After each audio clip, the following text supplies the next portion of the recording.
We are technical difficulties, but at least they happen during the practice races. Again, we're back here grid starting, getting some practice in. They're now switching sides so they can try both the inside and outside from grid starting. Using these new F1 lights, it's going to take a lot of getting used to. What's the strategy? Enough said. Yeah. with the lights, it's going to change things up a lot because you can get used to seeing, body movements, those minor body movements in an official, but light with a 2-second delay possibly, it's completely random, so you kind of just got to wing it. Anybody out there who's doing drag racing, they probably got a leg up, so we'll see. No kidding.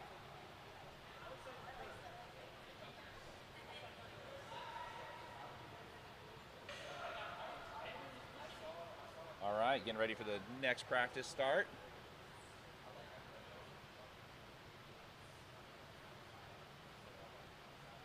Lights out? Yeah, I'm not going to lie. That felt like 15 seconds. I think what you said earlier, I don't think we're going to have jump starts like we did last year. I think it's going to be those late pushes. Yeah, I think going into it knowing that there really is no true way to determine when those lights are going out, I'm anticipating more late starts than jump starts. And again, talking to the WK officials, they said, look, it's all about your reaction time. It's reactionary, so I think that's good. They should be coming off the track now. Another group should be going in. Well, it looks like they're gearing up potentially on Le Mans, so probably going to switch over to Le Mans, let them get a couple starts there, and then we'll start our actual races. We got a ton of racing going on today. A ton. Might be the same amount of races as yesterday, but these are going to be intense races. Hey, look at car 12 coming off. Oh, I know that guy. Oh, he's locked in. You didn't even get a look. I'm not doing it. I know. Nope. So, who are we watching today? My eyes are going to be on Alex and Tony. I think they were really, on both tracks, very strong. I don't think there was an inconsistency with either of them. I think Teddy's going to be a strong competitor. But yeah, those three are the ones who I'm going to keep my eye on. Huge shout out to Aiden Label, 13 years old, out here running with the big boys. He had a little bit of trouble yesterday getting started, but once the carts warmed up, the tracks warmed up, he started showing his dominance, moving up through the field, and really finding his own way around the track with everybody.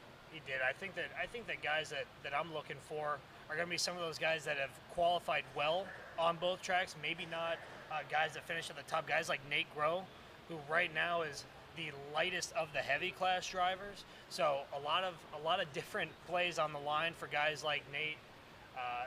With the ability to potentially get up on the podium for the tournament as a whole, and then take home a little extra money in the heavy class as well. Absolutely. Kyle made a statement yesterday. He thinks Nate's going to be the one to take home heavy, but really with the heavy class, it's up for anybody. You guys just have to focus and have a solid day out on the track in the position races. Well, it's going to be definitely the day to get it started.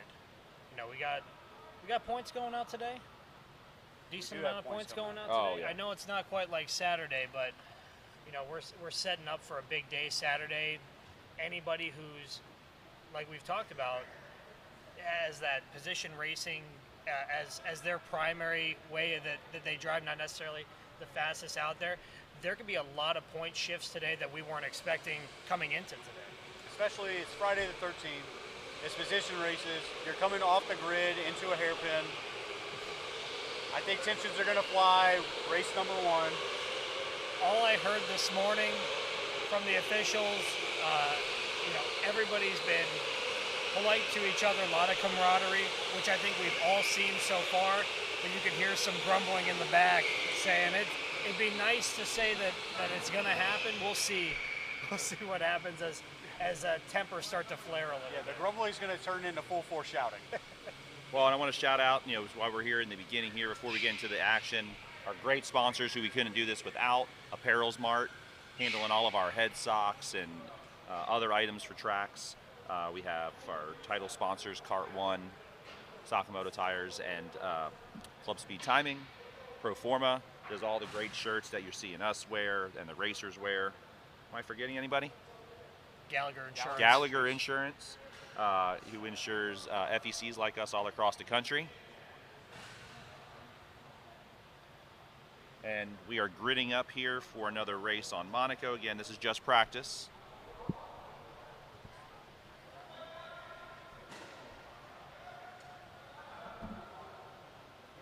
And F1 lights out.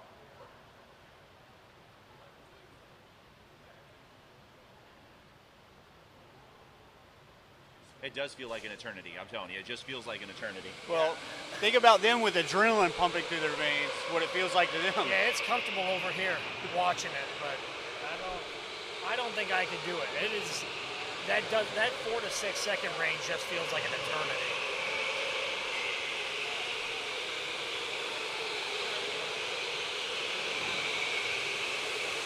I'm hoping we see some great action in this turn that is directly in front of us.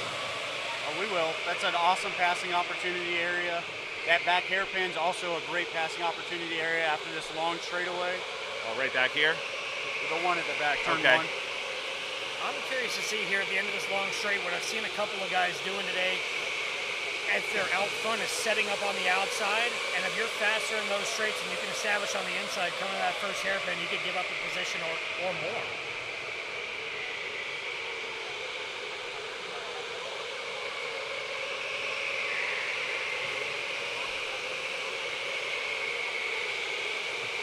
But again, yeah, lots of great sponsors helping us put this thing together, thanking all of our tracks for participating.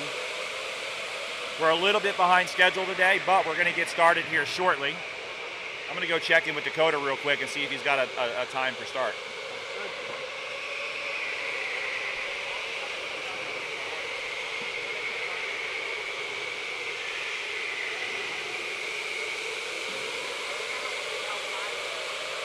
Even though we're just practicing, I'm seeing Aaron towards the top, reminiscent of his performance yesterday. You know, really able to put down some great times on both tracks.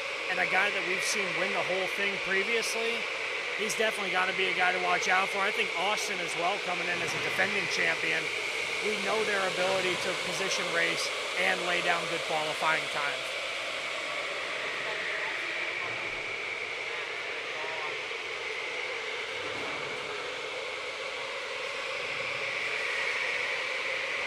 You're seeing a couple of the drivers coming into hairpins, giving little shoves, seeing what they can get away with now when they're not going to get in trouble for it. So it'll be interesting to see if the WKA folks are going to allow that to continue in the actual racing. Right now, they're light shoves.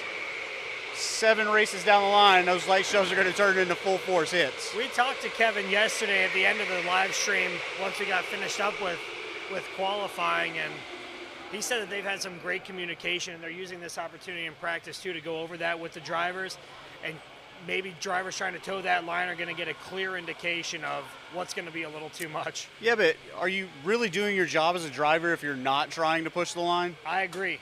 I totally agree. We have seen a couple of guys that have passed the line in years past. It has not turned out well for them, but we've got a completely different group of drivers. Like we talked about yesterday, 10 new drivers out here today. So more than half the field haven't seen the AEKC stage before. So I'm curious to see how that translates from what they've seen in their own leagues at home versus practice versus qualifying, and how it translates today. Yeah, I think today's really going to establish what we're going to see throughout the rest of the weekend. Qualifying, you're racing yourself for times, and then the position races are really going to show you what you're getting the rest of the weekend. So it'll be interesting to see what these guys are able to do today.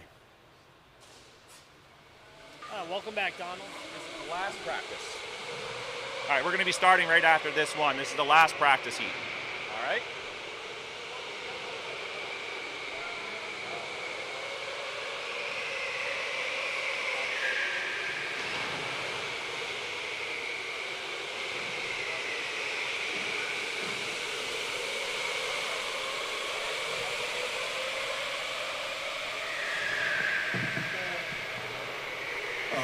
Attention all AEKC racers, please report to the pit. Please report to the pit. Thank you.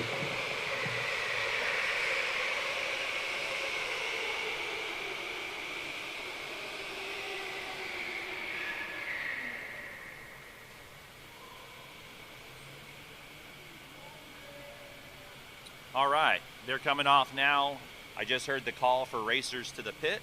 So we're going to get started here shortly with our first grid race.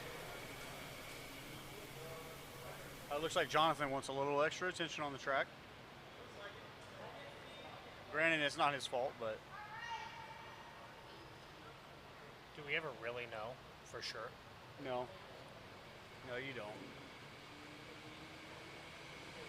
Well, I think looking at the race schedule here today, you're going to see the groups on the ends, groups A and E today, that are going to be racing. You got Group E early and often, racing in each of the first 5 races, and then Group A racing each of the last 5 races of the day. So going to have those groups kind of scattered throughout the middle portion of the day. They each have at least one race in the middle sections, but they're going to get a lot of racing back to back.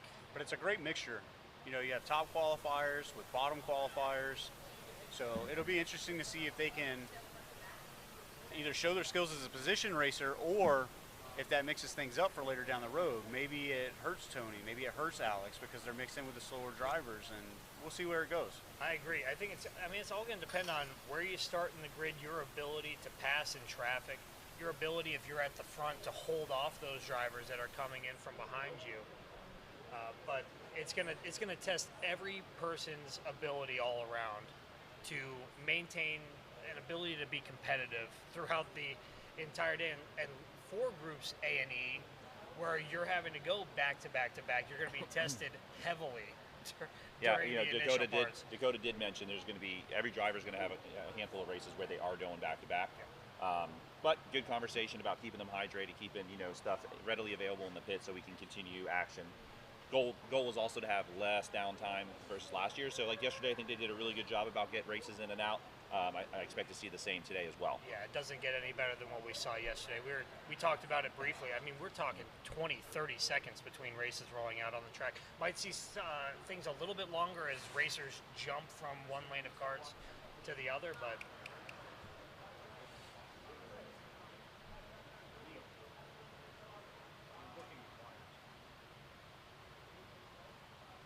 All right.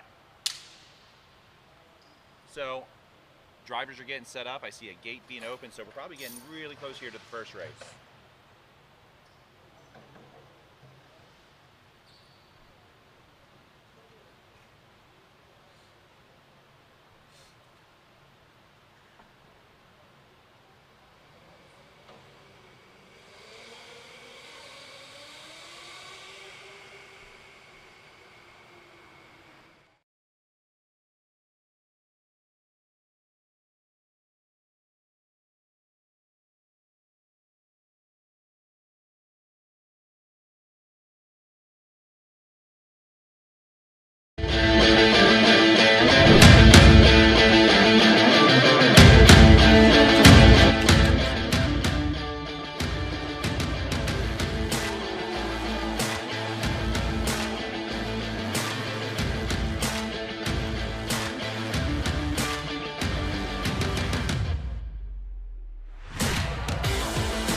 If you're looking for the ultimate getaway without going away, then race to Pole Position Raceway. It's the perfect place for kids, teens, and adults. Pole Position Raceway. Real, fast, fun.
E. Cheers. Play!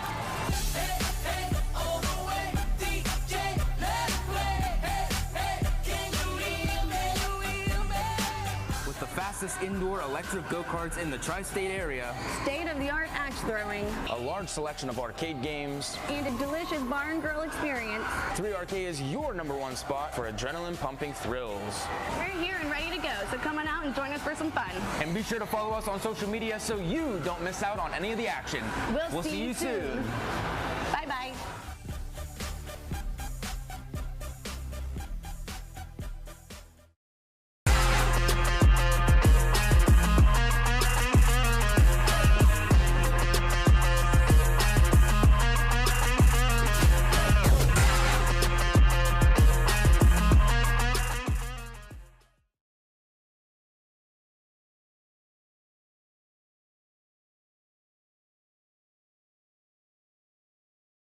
On Monaco.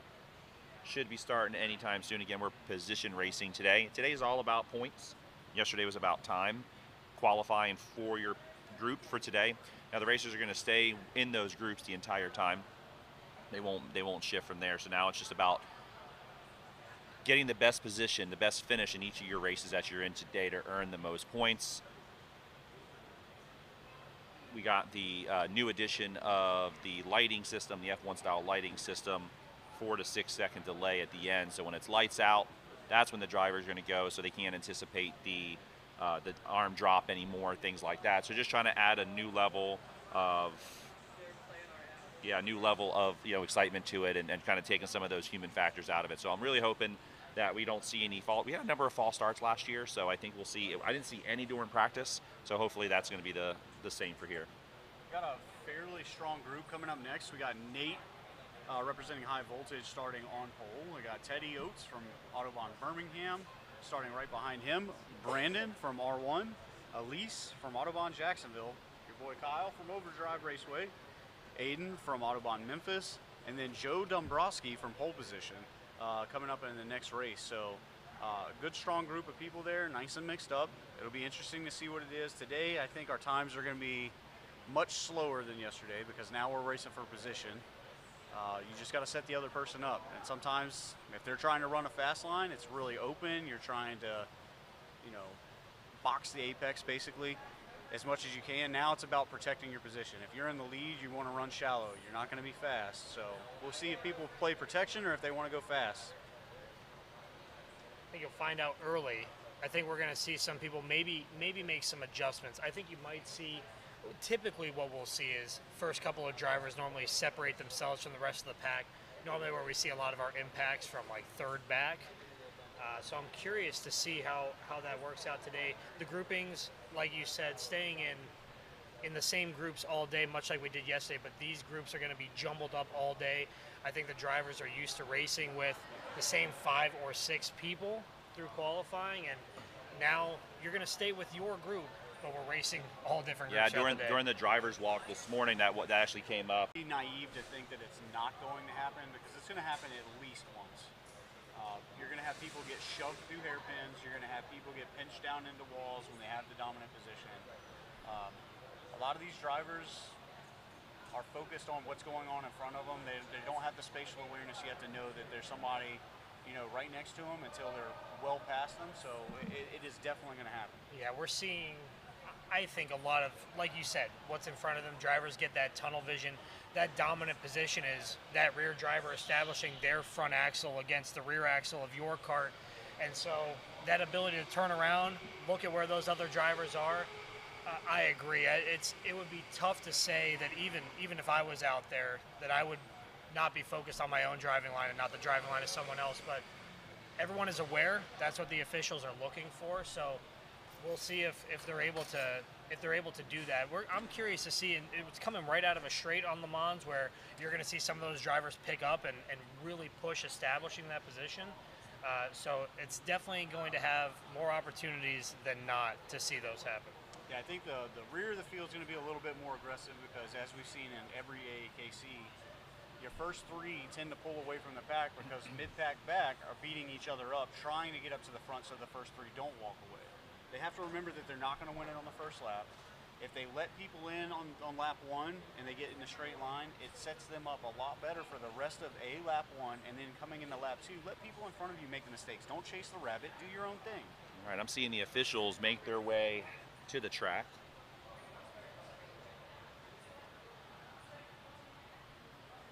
And we do have drivers in karts, so hopefully we're going to get the action started here soon.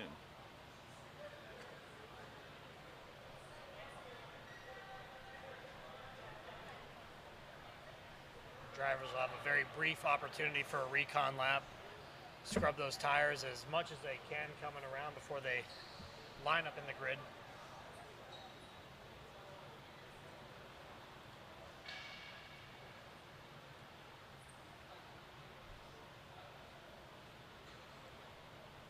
My fingers are starting to tingle. I think some bad stuff's about to happen. You got the intuition, Justin. I'm going to take your word for it. My fingers feel fine at the moment. We'll see. Give it 20, 30 minutes. Maybe give it 2 minutes. I don't know. Yeah. First race is either going to be fantastic or it's going to show how the rest of the day is going to go. But this is definitely how we're going to set the tone.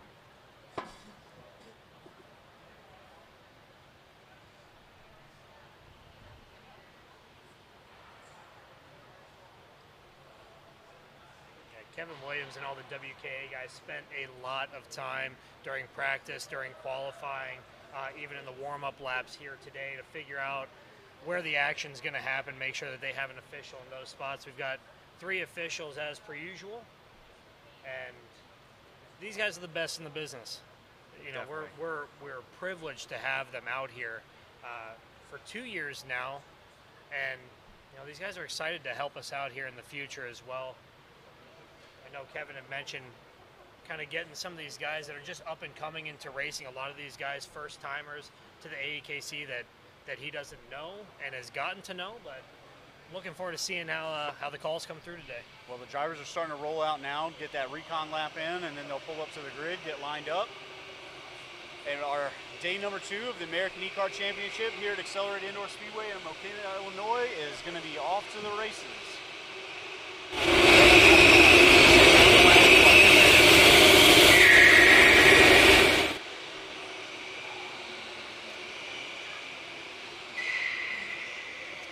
So drivers were assigned to their karts randomly, so you'll see as they set up, some drivers are having to give way to some of the guys behind to make sure that they're not blocking anybody on the way to their grid spot.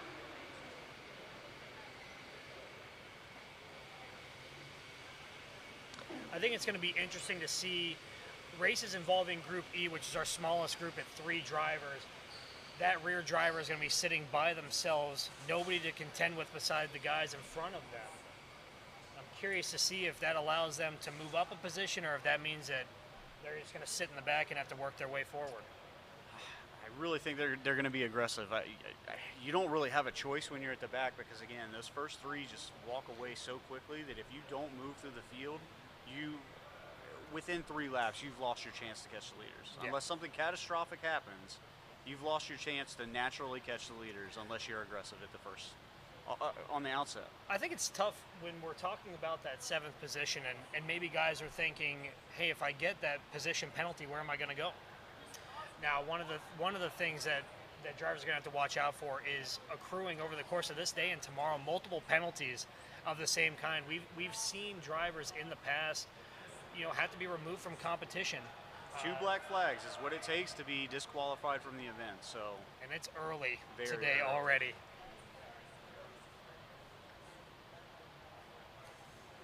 We've got race officials and crew out there getting viewpoint cameras strapped onto every cart. That way we can make great decisions. If anyone decides they want to protest a decision, or if the crew has a questionable call they have to make, they will review it and see where we're at the end of the race.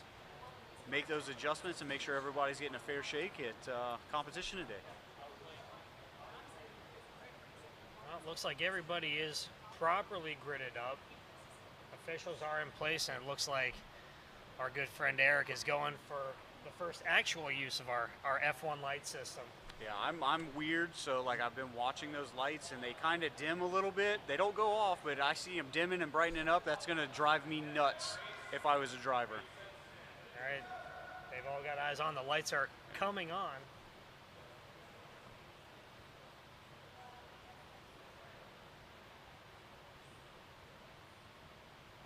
Lights out and we are off. Oh, we have a cart dead up bad front. start. Bad start right up front. It looked like that might have been Teddy up front. It was Teddy, the pole sitter.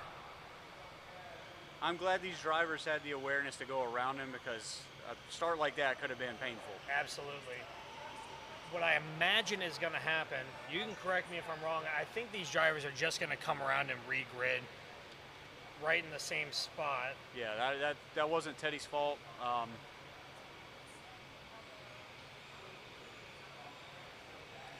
That could have a lot to do with, potentially those guys holding on to the brake as well and maybe not coming all the way off the brake as they go to hit the gas. It could be, but it looked like he needed a full cart reset, so they're going to come back around and regrid.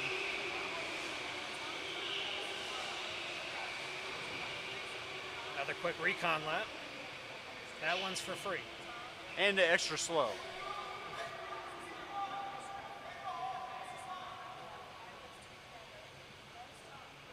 Yeah, they are going to let Teddy come around and regain that first position. And we will start from scratch.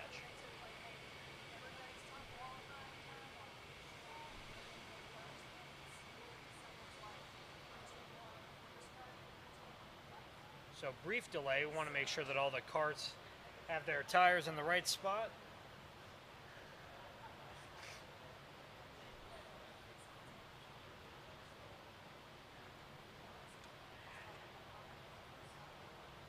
Again, that's setting the tone for the rest of the day. Hopefully not a sign of things to come. We'll see. Haven't even gotten any racing done yet.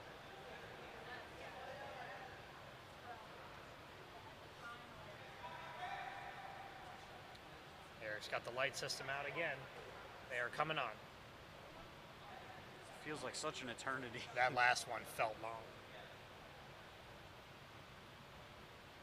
Lights out, and we have everybody off this time. Nate gets off to a great start out in front, going into hairpin number 1. Teddy right alongside him, going into hairpin number 2, but that allows Nate to pull out solidly in front.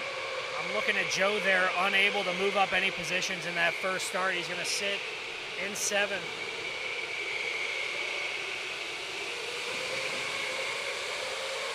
Brandon's being really aggressive with Teddy there for the battle for second place, but he looks like he's backed up a little bit, maybe setting Teddy up in the hairpins. But again, Nate's pulled away to a cart and a half. But Teddy caught right back up to him. This is going to be one of those differences where certain drivers are better in certain sections of the track. You'll see them pull away and then lose that lead very quickly.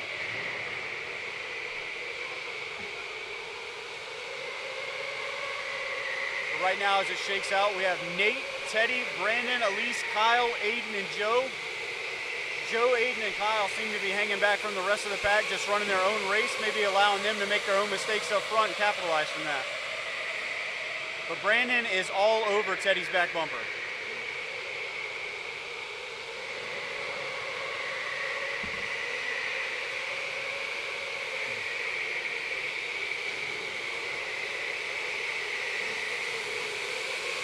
So far, everybody's driving real respectfully. No aggressive impacts coming into any of the hairpins.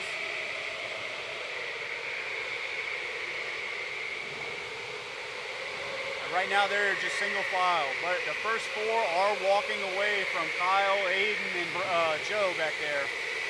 So they need to make a move now or they're going to lose the pack. You can see Brandon trying to establish that position in the straight. He hasn't been able to come up axle to axle, but he is pushing as Teddy takes a more outside line.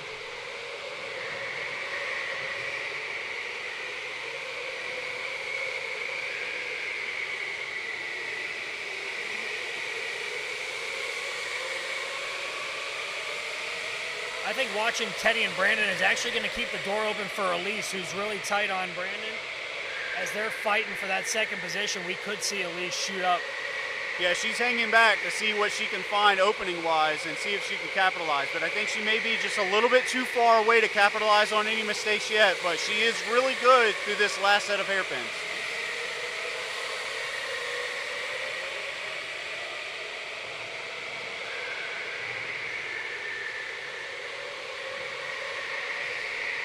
Looks like Kyle is starting to pull away from that pack of Aiden and Joe. See if he can make some ground on Elise. With second, third, and fourth battling, that does open the door for Kyle to catch up. Absolutely. These races a little bit longer than our qualifying heats, running 12 laps today. A little extra fatigue for the drivers and a little more opportunity to change some positions up. Absolutely. And I just want to say how majestic it is, watching these karts fly by that American flag, seeing the beautiful beauty wave back there.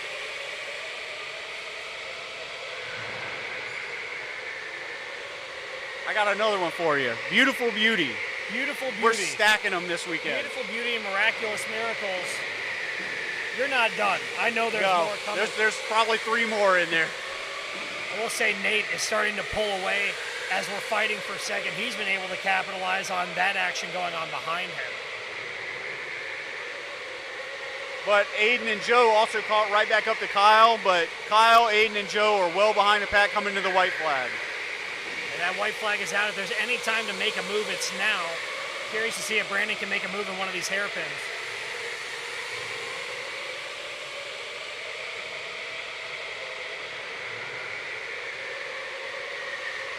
Nate's done a fantastic job this race. Just, again, ran his own line, drove his own race, didn't worry about the pressure from Teddy behind him.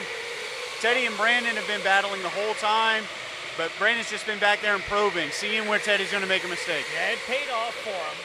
We did get that checkered flag to come out. That is how it's going to stand. It looked like only action really to talk about is Nate's ability to come from the outside, gain that first position. We had Kyle from the outside gaining 1 position, and we didn't see anything else out there. Clean racing. No, absolutely. And that's a great first race. You know, if that is truly going to set the tone for the day, these guys were respectful. Absolutely. They weren't pushing too hard. They understood, you know, this is just the first race of the day. Let's see what we've got. Let's see what the other drivers are going to do and go from there. Just like yesterday, we've got 8 races on each track for all of these drivers. As we mentioned earlier, we're going to see a lot of Group E to start the day. We're going to see a lot of Groups D and C and B through the middle section of the day, and then Group A is going to take the bulk of the race load as we come towards the end of our day on Monaco.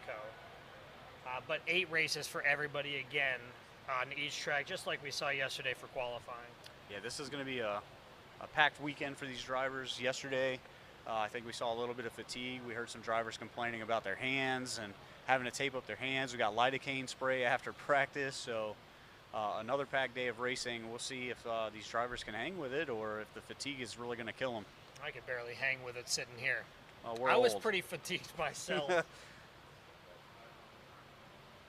We're old, so I don't know. What are you going to do? Just watch them do it. It looks like as we wait for the next drivers to come up, we're going to see, like we talked about, Group E again. That's going to be Nate, Brandon, and Kyle. They're going to take those first 3 positions on the inside lane. They're going to match up with Group D, which, believe it or not, is the same race that we saw first, just in reverse. So we're going to see Teddy, Elise, Aiden, and Joe. They're going to start on the outside lane in this round. Well, let's see if Brandon's going to put the pressure on Elise. Now that Elise and Brandon and Nate and Teddy have swapped, I want to see if everything's going to stay the same or if Brandon's going to keep the pressure up, if Elise can handle the pressure, and let's see how Teddy can handle the pressure from the front, because Nate was really good last race. Let's see if Nate can probe Teddy and make Teddy make a mistake and get that first position again. And Nate starting on the pole this time was able to move immediately into the first position starting the last race. So I'm curious to see, as Teddy had kind of let that position go in the first race, if he's going to be a little more aggressive to make sure that he can copy what Nate did and start out in first as we come through. Again, we're waiting on everybody to get seated, but it looks like the officials are speaking to all of the drivers, letting them know what they saw out of that first race. Not much issues there, just the non-start on the first fire of the day, got that taken care of. Hopefully we don't have any more of those. I mean, it was a scary moment when you have the entire field behind you barreling down, but they were smart enough to get out of the way and everybody understood what was going on. It looks like the officials may be talking. I think I see Aiden over there just getting some last-minute notes, but everybody else has started to move over to Dakota, who's getting those kart assignments done. Again, the karts, it's not necessarily that the karts are random this time. We have the order that the drivers are driving in, and we are randomizing that starting kart, which number in line, and then allowing drivers to sit in those karts in that more physical order than a numbers order.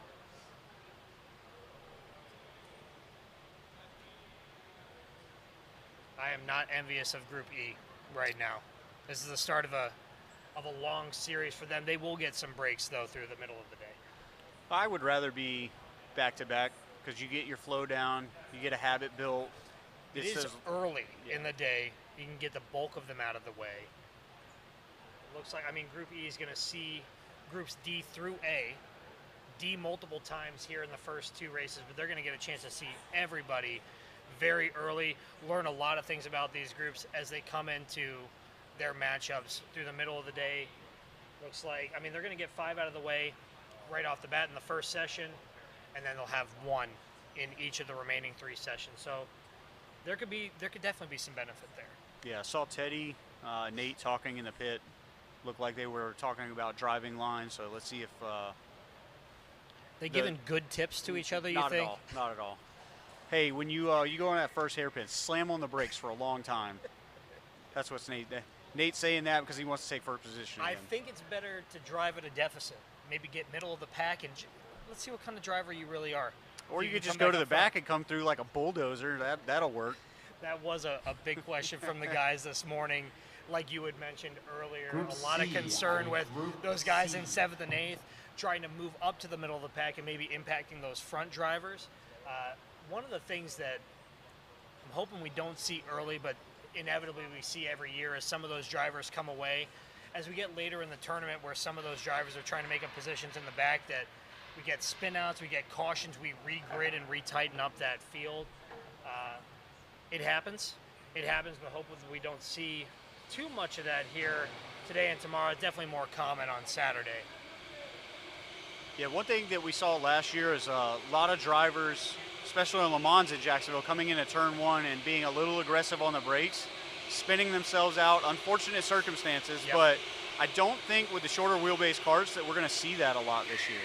They seem to be more in control. For the tracks that do have the SLs, I'm one of them. Even for general customer use where you typically see more spin-outs, these karts, they just don't handle that way. They're more likely to just make a really tight turn than they are to spin out.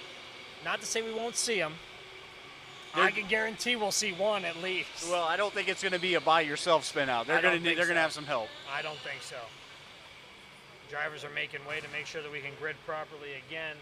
Again, groups D and E racing again. Same group as the first race, but we are switching inside and outside lanes here.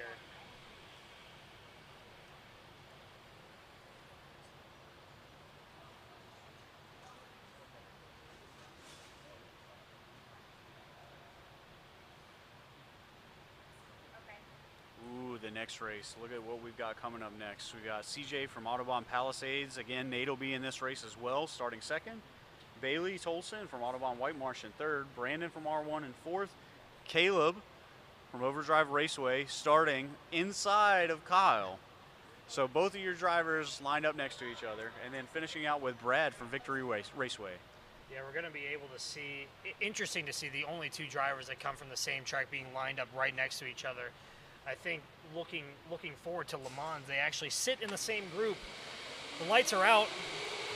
We are in heat race number 2, everybody, and it looks like Teddy got off to a great start into the first hairpin, really ran a very protective line, and Elise is right there on Nate's back bumper, but Teddy's already pulled out to about a half a kart lead. We're going to see Joe again starting in the back, able to gain that position on Kyle.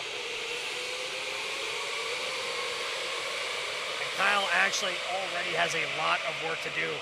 Field's already pulling away from him. Man, Elise is there giving Nate the business to the back bumper. And look at this group. We've got 4 distinct groupings. You've got Teddy and Kyle in their own worlds in 1st and 7th. Ooh, Nate made a mistake, and then Elise took a shove. And it looks like Brandon was able to. It looked like almost a point by. He did. He did. He gave her a point by. He gave her a shove coming into that last hairpin, so he knew he messed up. He gave the position back. But Nate made a mistake, which bunched them all up coming into the last turn. And Teddy has taken full advantage. He's a handful of kart lengths out front. One thing that we're going to see, if these drivers identify that they're going to have to give that position back anyway, better to give it back when you feel comfortable before you get the warning, and that's what we saw Brandon do right there. Yeah, it needs to be quick, but you can't slow down to the point where you're opening the door for everybody else behind it, because they are going to show zero mercy to you in a position race. Yeah, Brandon was in a great spot. They were grouped up on their own, did not have any impact on them, but Kyle looks like he's trying to make some moves from the back.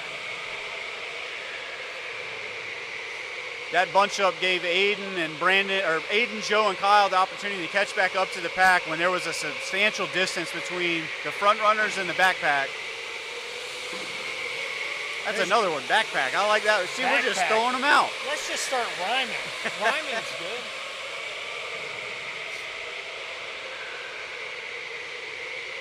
Elise is still there, heavy pressure on Nate. Yeah, these groups have spread out incredibly far. Brandon has really lost a step on Elise. She's fighting Nate for that second position. We've got Aiden and Joe fighting for 5th and 6th, and then Kyle coming up the rear in 7th. Yeah, I think Teddy has this one solidly in hand as long as he doesn't make a critical mistake. He's walked away from everybody, so it'll be an easy breezy win for him. But Nate and Elise, it'll be interesting to see if Elise is able to set Nate up at any point.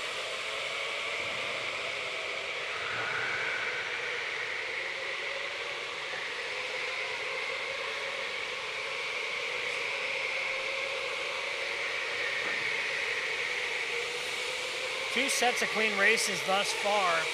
Obviously, the group has already raced with each other. They know how they drive. And not much to talk about here. Not a whole lot of change. Teddy in a commanding lead. It was interesting to see. Elise came and ran a wide line coming into the straightaway, but pulled right back up to Nate coming into the back hairpins. It looks like she's adjusted shit to do an inside line. Good opportunity when you're out by yourself to test some of those lines and see where you can gain a position. I'm of the school where you put as much pressure and you let people know that you're there, they'll make a mistake. Oh, absolutely, and Elise is doing just that. It looks like everything back of 3rd has kind of spread themselves out. Brandon, Aiden, Joe, and Kyle all kind of driving on their own here.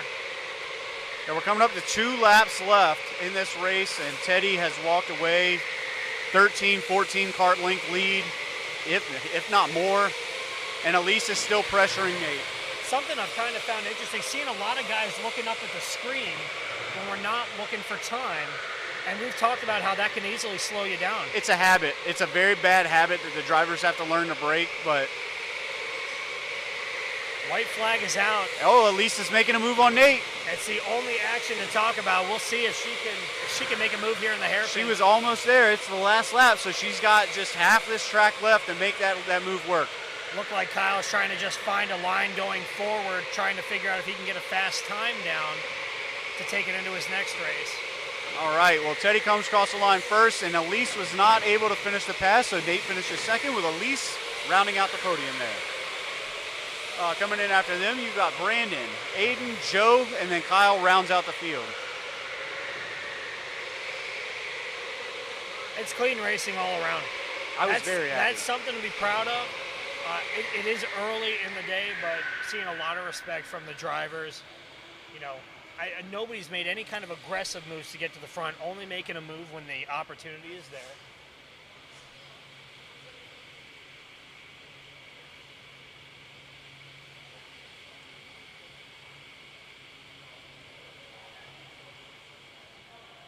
A little miscommunication there on the gate. They're going to take one more quick lap around.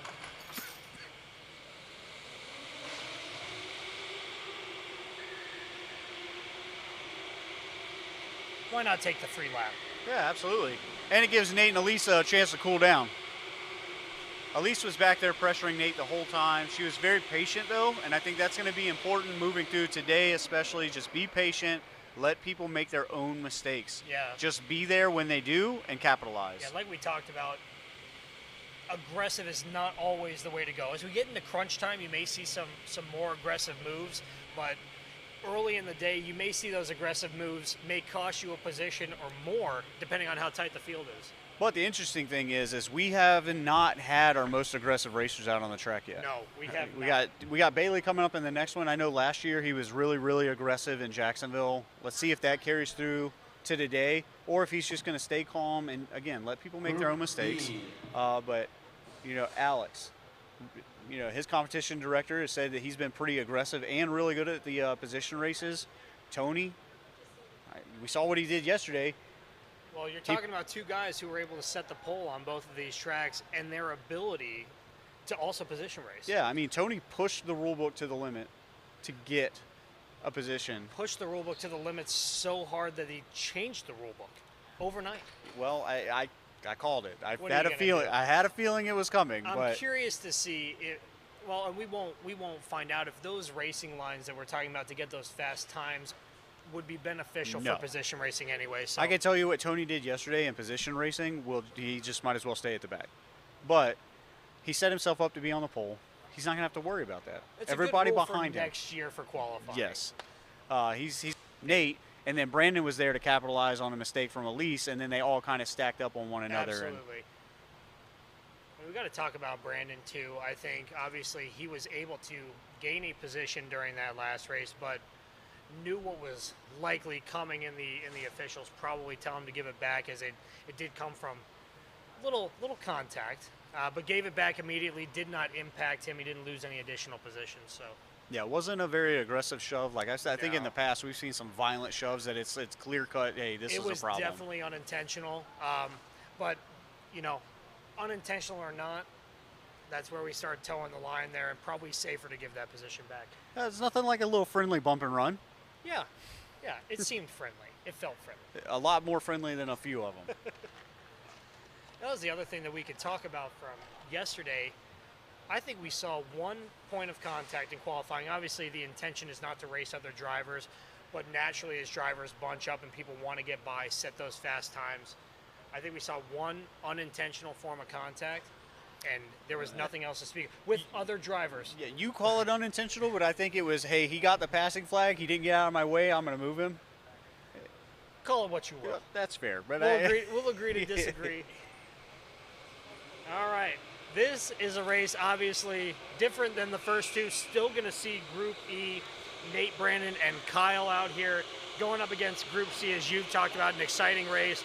CJ, Bailey, Caleb, and Brad, all putting up competitive times yesterday. We've got, like you mentioned earlier, Caleb and Kyle from Overdrive lining up right next door to each other. Does one give way to the other?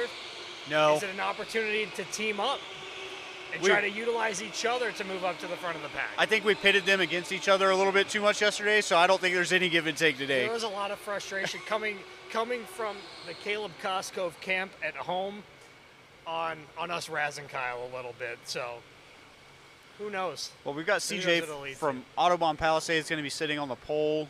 Nate's starting outside of him. Nate's had a pretty strong showing so far. So it'll be interesting to see how everybody handles their business here. I'm also going to be watching Bailey starting there in third. He's on that second inside line position, so is he going to be aggressive in the first hairpin? Is he going to lay back? It'll be interesting to see how he's altered his driving style over the past year since last year. Outside of the front line, obviously Bailey in the best position to make a move up to the front. And in all of these races, especially we get later in the day, we may see some of those fighting for first and second that might open up the door for third and fourth to slide up into that first position. Well, also the later in the day, as points start getting handed out and we start seeing where the positioning is, the aggressiveness is going to amp up because people are going to have to make those power moves to get where they want to be in the standings going into the final day. It's hard not to. Yeah, absolutely. Lights are up and coming on. I will hold my breath as long as I can. I'm too old for that. Lights out. Another bad start here. It looked like that one's going to be Caleb. It's going to be Caleb. Again, what we've seen, drivers identifying those carts that are not moving and able to go immediately around them. They're going to do another full cart restart. One race without one of those was too many, probably. I don't know. You don't want to see stuff like this because it's very dangerous for the drivers. Hopefully we can figure out what's going on, get it squared away. You got all these drivers in their own heads too, and for all of that energy to be put out, to have to start again, is tough for the drivers for sure. You know, one thing I haven't seen is everybody's lining up in a perfect straight line. In Jacksonville, we had drivers pulling up to the grid. They were angling themselves in to get ready for that launch to get in line. We talked about that with Eric this morning in the drivers meeting, and they were very specific and said, if you are not lined up straight, we will move you. There's no point in trying it. They've got those tire grids lined up.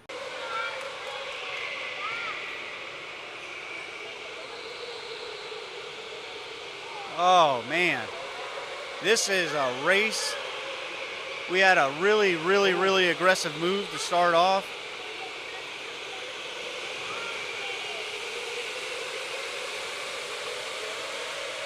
Brandon, just an absolute power move on the beginning, dove to the inside coming in the hairpin, 5th place to 3rd place, and literally 2 turns. This is probably, even though we're only 2 laps in, this is the tightest we've seen this many drivers. Ooh, Bailey with an aggressive move to the inside of CJ. He is in the dominant position. A little bit of contact, but it looked good to me. And Brandon is there as well. We got a lot of cheering from the crowd section. CJ, a little bit of contact. Caleb's moved up into 3rd position with all of the contact. That's exactly what we've been talking about here. Caleb, again, another 5th to 3rd move, taking advantage of what's going on in front of you, and Bailey has started to walk away. CJ just went from 1st all the way back to 6th place. That's such a 5th place, sorry. Such a rough draw for him. Had a number of moves at the back. Kyle was sitting in 6th, now giving it up to Brad. And speaking of Kyle, trailing by a significant margin here. We'll see if he can make it up. We got Nate giving Caleb a lot of pressure there. But Bailey is pulled out to about 7-8 cart lengths, walking away. Fantastic move by Bailey on CJ. Absolutely. Absolutely. There was a minor contact, unintentional, from behind Bailey that put him up to the front. It's going to be another one of those that you take advantage of what's given to you.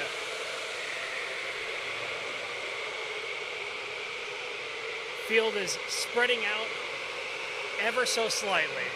We saw Brandon get a lot more aggressive this time around. Bailey, we knew how Bailey raced last year. I'm very happy to see that he took away like those aggressive moves that caused him penalties last year. He set himself up perfectly, and now he's walking away with it. Absolutely. Yeah, it looks like Bailey's got his own little world out here. Then you have Brandon, Caleb close behind, and Nate close behind. Yeah, 2nd through 5th is tightening down at the moment. Yeah, I don't think Nate and CJ are going to be happy about their performance in this race.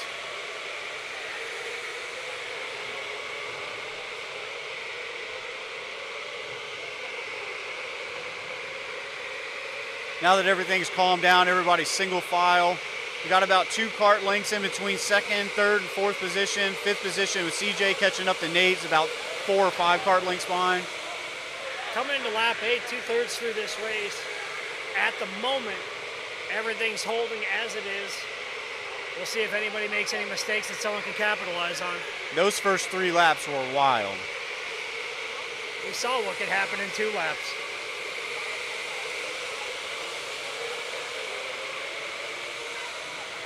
A little bit of pressure from CJ trying to catch up to Nate to take back 4th place.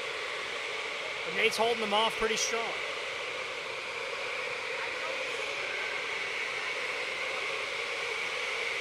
Once you start pulling away from people, then I think it starts turning into a qualifying lap. How can I get faster, get away from that person? Out walking down with the white flag now. Bailey's still in a commanding lead at the moment, followed by Brandon in his own world, Caleb in his own world. And we see that CJ is still coming up on Nate. Does he have enough for the last lap? I think he's a little bit too far away. I don't think he has the position. Maybe start seeing some late braking on Nate. Checkered flag is out. Bailey is going to take first place, followed by Brandon and Caleb. Not official. Then Nate, CJ, Brad, and Kyle finishing up in 7th here to round out the field. It was a really strong race by everybody there. A lot of action. First 3 laps were fantastic. That's what everybody came out to see. Absolutely. And again, even though we saw a lot of action in that one, still clean racing.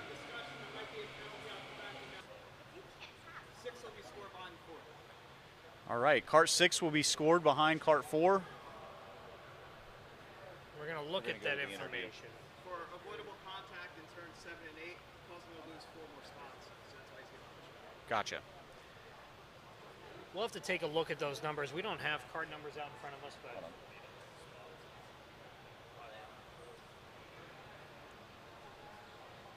All right, go ahead and send it over.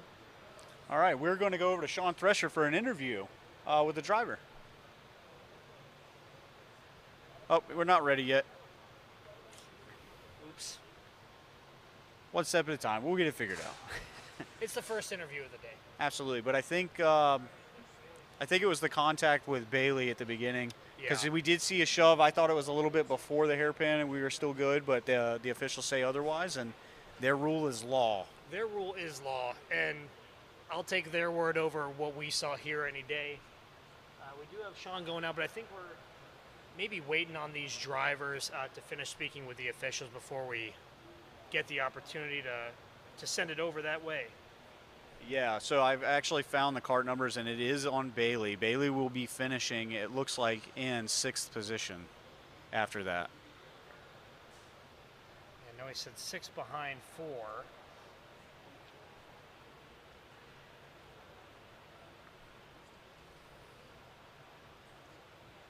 This is exactly what we had anticipated, though. At some point today, you're going to see passes that, even looking on the live stream, if you're watching at home, we're talking about differences of opinion, really. And these guys with the WKA, they know what is best.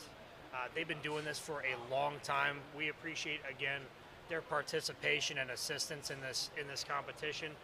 We'll probably wait for these. We'll wait for the points update to become official.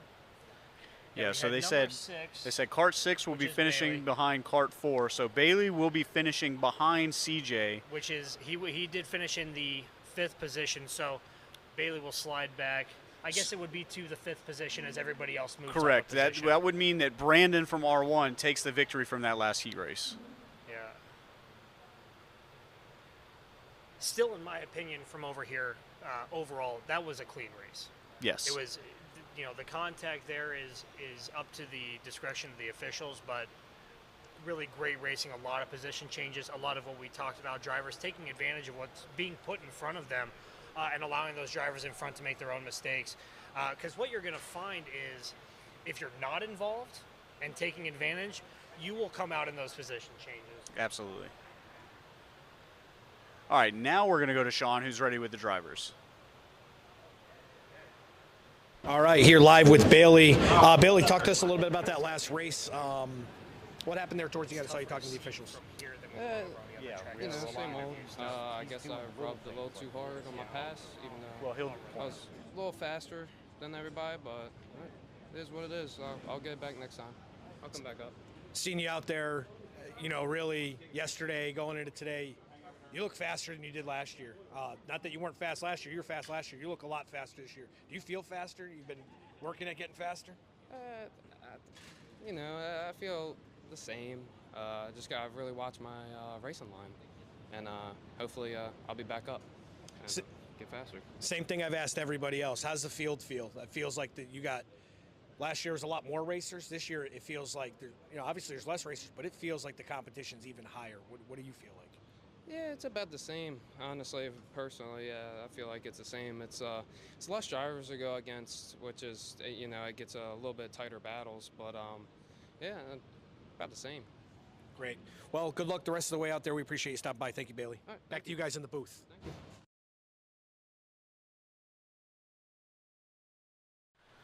Interview there, a little bit of a contentious call.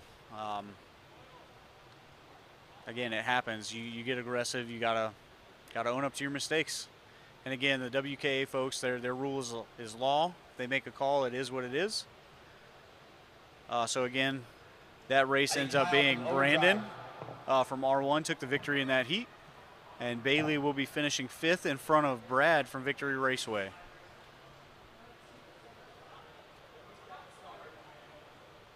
How have you been enjoying the racing so far, Justin? That last one was wild. We had 2 laps of chaos and passing and energy and setting people up. It was exactly what you wanted.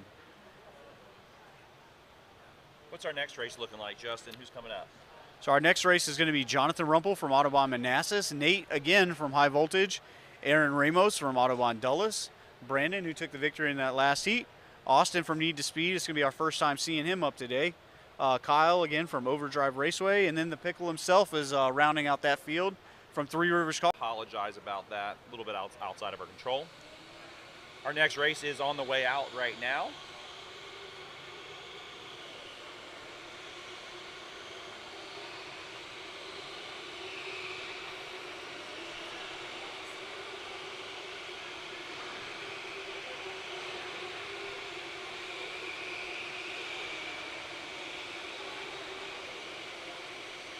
All right, moving up to get set up in the grid. So starting on the pole is going to be Jonathan Rumpel from Autobahn Manassas. Starting outside of him is Nate from High Voltage. Starting right behind Jonathan, you're going to have Aaron, and then starting right behind Nate is Brandon. Brandon's been getting a little bit aggressive as the racing's gone on, so let's see if he can continue that and push his way to the front again. But it's also our first time seeing Austin. Let's see if he stays as patient and cool as he did yesterday and make it happen.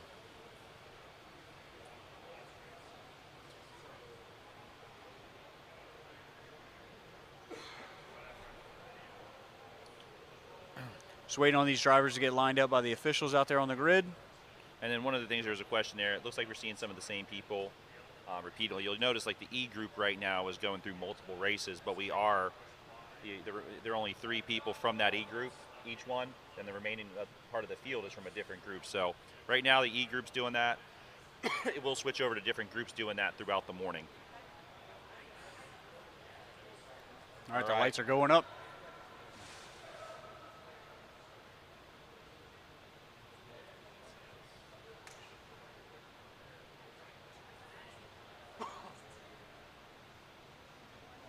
Then we're off. What have you been seeing out of that first hairpin? Not a lot of action like you would expect, but they try and get lined up before they get there. If they can get lined up, there's always good passing right here in the final turn coming into the straightaway. So Jonathan Rumpel with a strong start out of the gate, comes across the line first. Nate's in second, Aaron in third, and then Brandon behind him, pressing on Aaron extremely hard.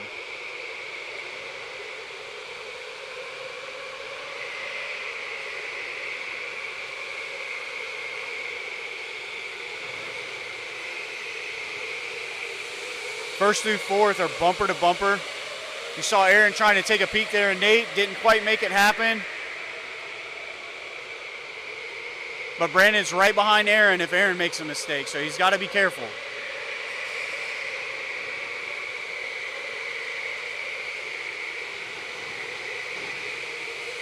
Big battle for that second place position going into every turn. With all of that battling, though, it's giving Austin the opportunity to catch up to that group and potentially wait for them all to make a mistake and move up the inside and take all the positions away from them.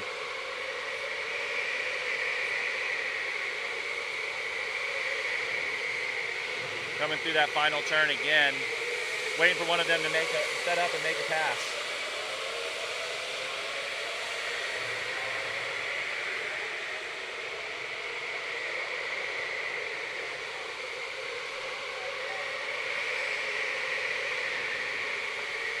Getting everything still staying clean here. First, second, third, fourth, or right bumper to bumper. Austin is catching up that to the back bumper of Brandon a little bit at a time.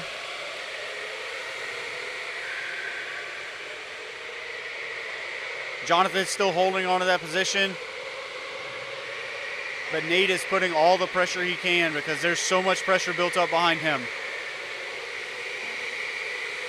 Yeah, because Jonathan had a little bit of space, a few laps ago, and they've really tightened it up. That whole grouping's really tight.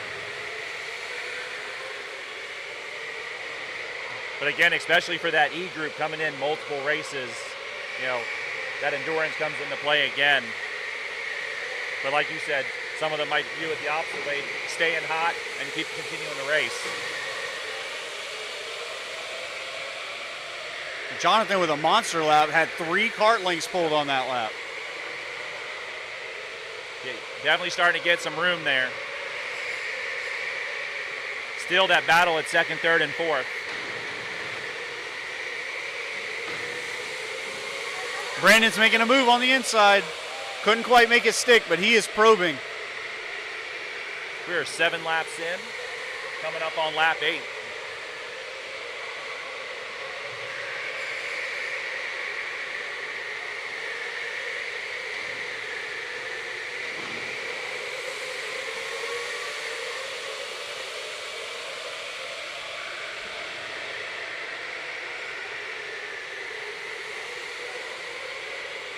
Yeah, Jonathan's got a good, nice little lead there. Just got to continue racing. Don't make any mistakes. Still that battle for second place. But that gave the opportunity for both Austin and Matthew to catch up to that pack, and now they're inserting themselves in the conversation. And let's see if they can put the pressure on Brandon and make him make a mistake. Yeah, we're coming around on lap 9, so we're about to be lap 10, so they need to make some moves if they're going to do it. Definitely. Final call, Group A.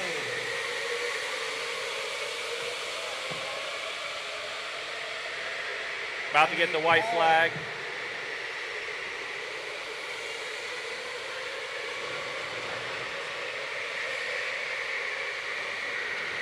Now that they've kind of gapped themselves out a little bit, I think this is how we're going to finish. But those first 8, 9 laps where everybody was bumper to bumper was amazing. They kept it clean. They kept looking for those areas of opportunity, but nobody gave an inch.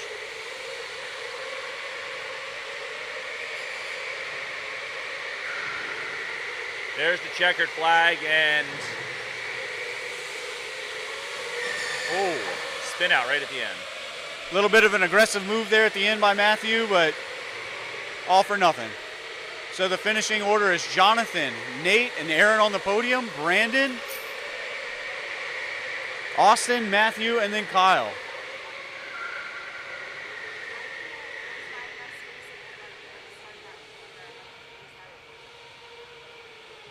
All right. That heat is over. Racers are coming off the track. And again, Jonathan, Nate, and Aaron take first, second, and third. Everybody's leaving me from the booth, so I'm just going to hang out for a minute. Appreciate y'all joining us this morning. A lot of racing going on. Next heat's getting set up, so we should be out here momentarily.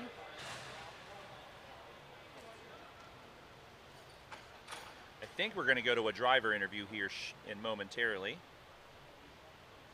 Hear from them after the race.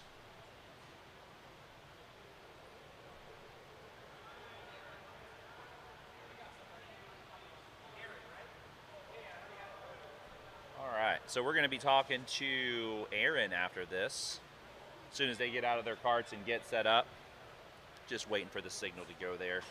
Again, trying to get as many interviews with these drivers, hear from them fresh out of the race, what they're experiencing, how things are going.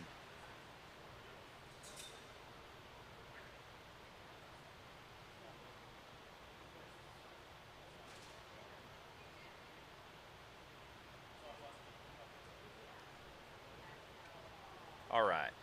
Again, we're getting ready to start the next heat here soon. We're going to go to a driver interview. And yeah, we're going to go to Sean Thresher now, who is with Aaron.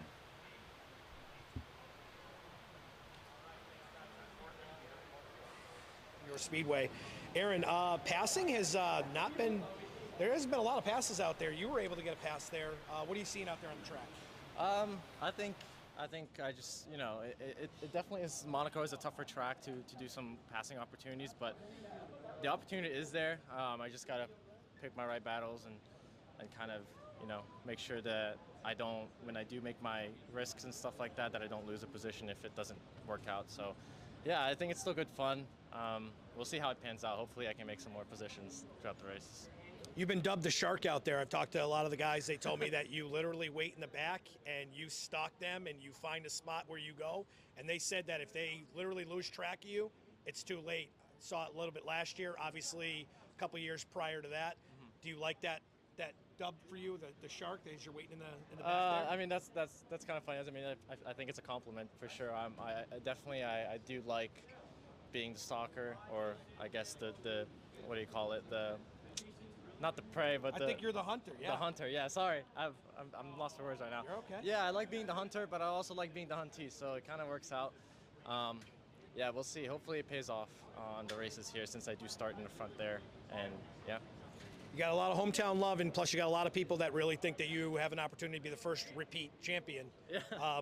Obviously, you love your odds. Yeah, no, for sure. I mean, I know my family's watching from back, so hello. Yeah, they're definitely rooting for me. I know they're as loud as they are from thousands of miles away, as if they are here even.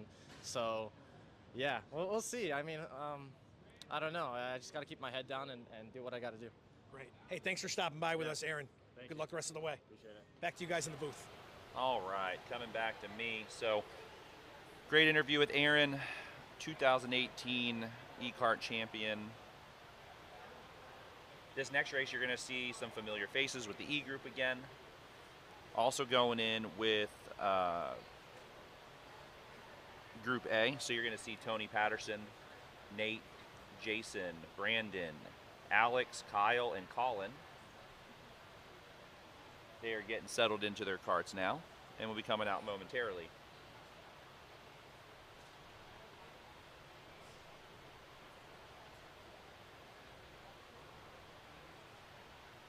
Again, we're going to have Tony Patterson from here at Accelerate. We'll have High Voltage, Accelerate Indoor Speedway, Milwaukee. Brandon representing R1, Alex from Autobahn Indoor Speedway Jessup, Kyle from Overdrive, and Colin representing Autobahn Harrisburg. And again, you know, there's been some mentions, like some of the people that are seeing some of the same groups out there, some of this coming out for this race. Again, this is going to be Tony Patterson, Jason Anderson, Alex Passerino, Colin Grace, Nate Groh, Brandon Pavao, and Kyle Moore.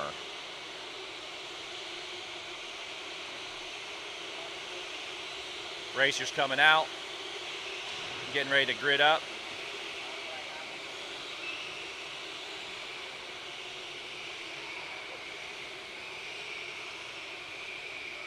We're going to run to a 4. Here we go. They're getting lined up.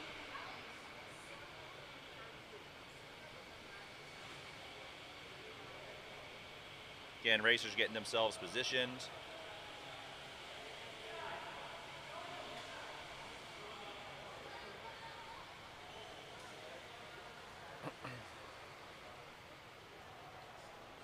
All right, we are getting gridded up now.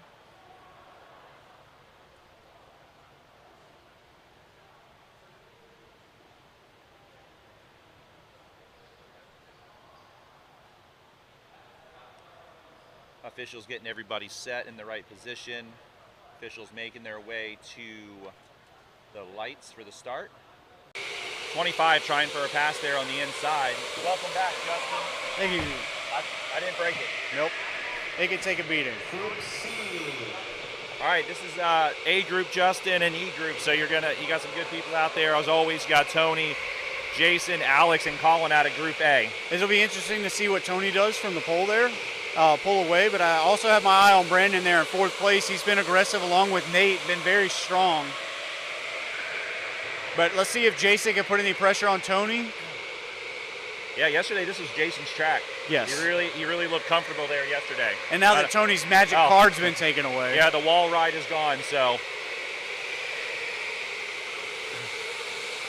You also have Austin back there in 6th place in kart 21. See if he can make any moves to get past Colin there.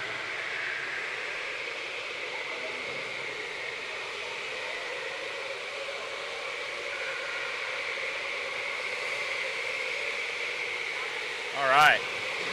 1st and 2nd staying kind of tight, but then 4th, 5th, and 6th tight as well. Everybody looks to be minding their manners right now.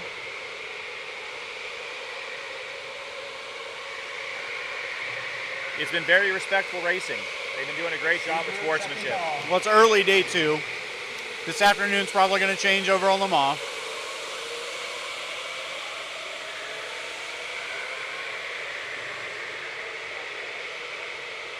Coming around again, and still that 1 and 2's nice and tight.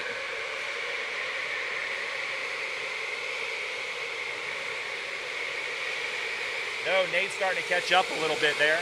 Oh, tried to make a move on the inside. Jason tried to get there. Tony's feeling that pressure right now. Well, if Jason applies the pressure and lets him know he's there more, I think Tony's going to be more apt to making a mistake and giving Jason that opening that he needs to get past him. Another try. There he is. On the inside. Almost had it. Almost. But again, Jason just has to keep the pressure up. Let Tony make the mistakes, and Jason just needs to be there to take advantage of it. And it looks like he's going to be there again.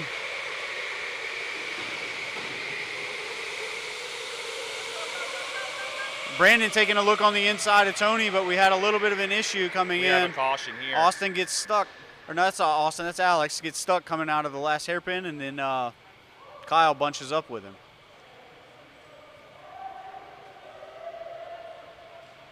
I'm wondering if he got stuck when he coming out of that, if he got stuck up against that wall. I don't know, we'll wait to hear from the officials and see what happened here. So, got a quick pause here while we work on that.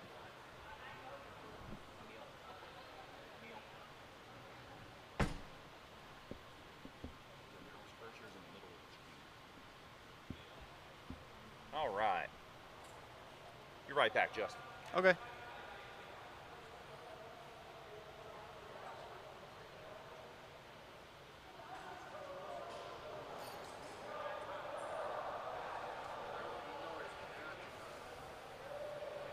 All right, it looks like we're going to have a kart swap here. Wonder if Alex is going to be doing a kart swap for an issue. But if he swaps, it's going to put him behind Kyle.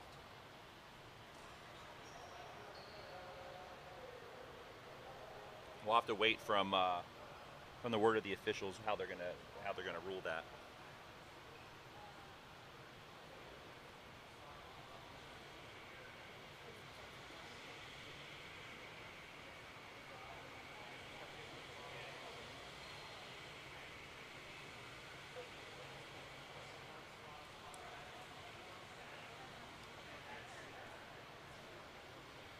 Try to get an answer from the officials here by the end of the race and see what happened and what their decision is going to be. Looks like Alex is talking to Dakota about potentially not doing a kart swap. Be a little painful to use a kart swap early. But if Dakota is making them do it for a mechanical, so we don't know that answer, because if it's a mechanical, then it wouldn't count against it. Okay. So we'll have to wait and see what Dakota's saying, but there was conversation there. I'll try to see if we can get something from Dakota to understand what was going on there. Okay. Well, we have a swap. Alex is coming from cart 21 into cart 31 now, getting strapped in. We want to make sure that he's nice and tight, and then he pulls up to the rest of the pack, and then we'll get everybody lined back up.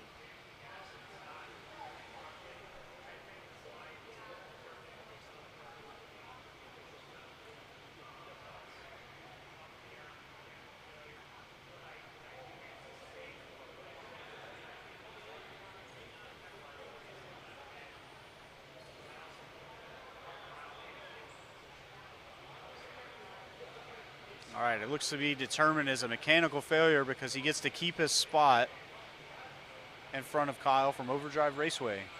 But the field is coming up, coming through the hairpin now.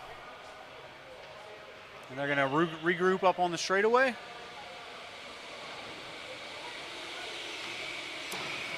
This will be a single file lineup, it appears.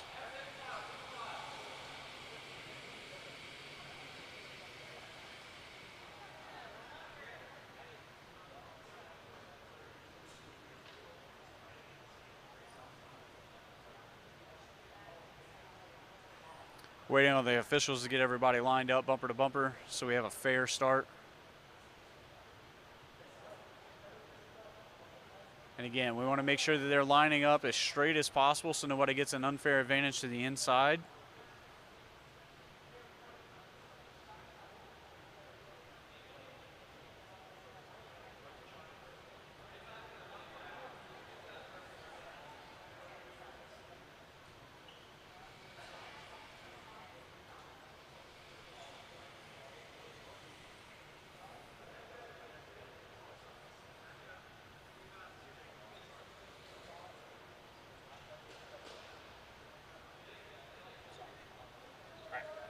So they are going to count that as a mechanical failure, so he does not count against his cart swap or position. Took a minute to get Dakota to the side, so sorry about that. Just waiting on the officials to give us the go-ahead that they're going to start everybody back up.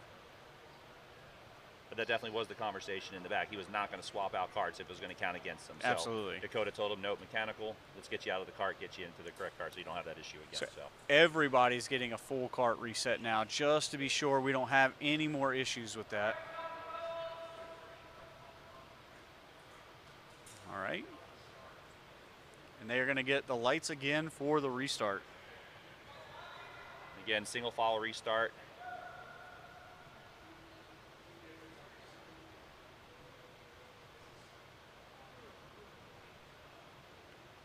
Lights out.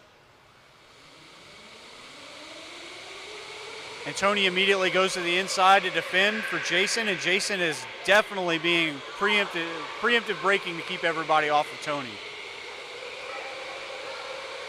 A lot of pressure on Tony. Fantastic move by Alex to take a position from Colin Grace. Now he's going to start putting the pressure on Brandon.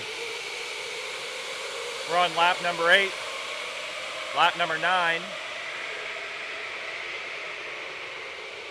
And again, Jason's still there applying pressure to Tony, but now he's got Nate right behind him, so if he makes a mistake, he's going to lose a couple positions because Brandon's right behind Nate. Jason's really trying to get in there.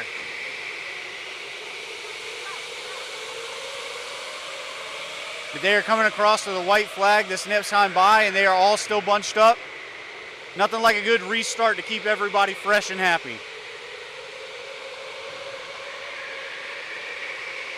White flag is coming out, final lap.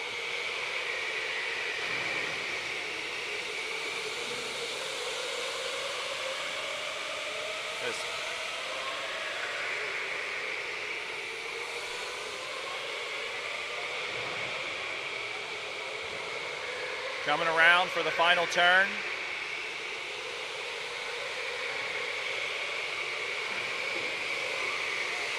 Oh, man. Jason pushed so hard to get there, but couldn't make it happen.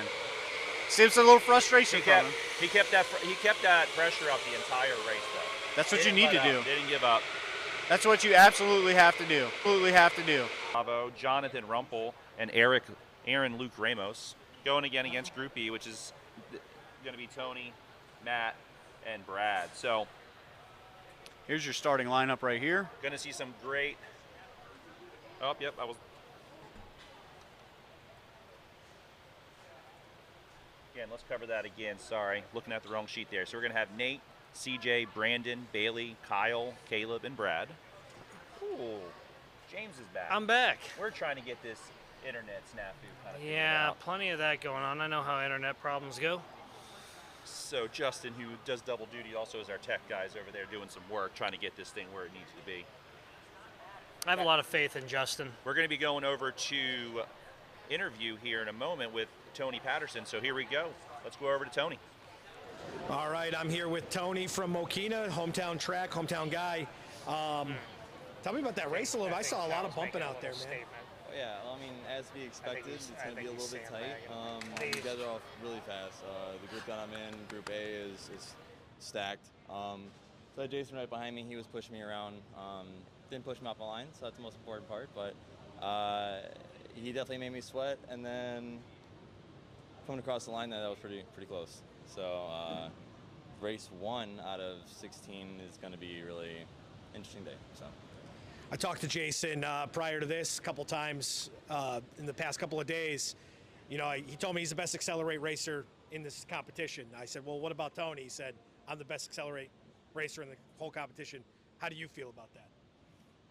Opinions are opinions. We'll just have to see what's going on this weekend. I mean, I had some worries about him coming in. I didn't think he was going to do like as good as he did, so he definitely impressed me. But it's because he impressed me doesn't mean he's faster than me, so we'll have to see. You're a fiery guy. One thing I really liked about you there, I saw at the end, the first stoppage, and then when you came across the line, fist bump over to the guy he was giving you heat the whole time. Gave him a fist bump. Love to see his sportsmanship. Keep up the good work with everything. We really appreciate you stopping by. All right, thank you, brother. Back to you guys in the studio. Thank you.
All right, we are back. Quick little break.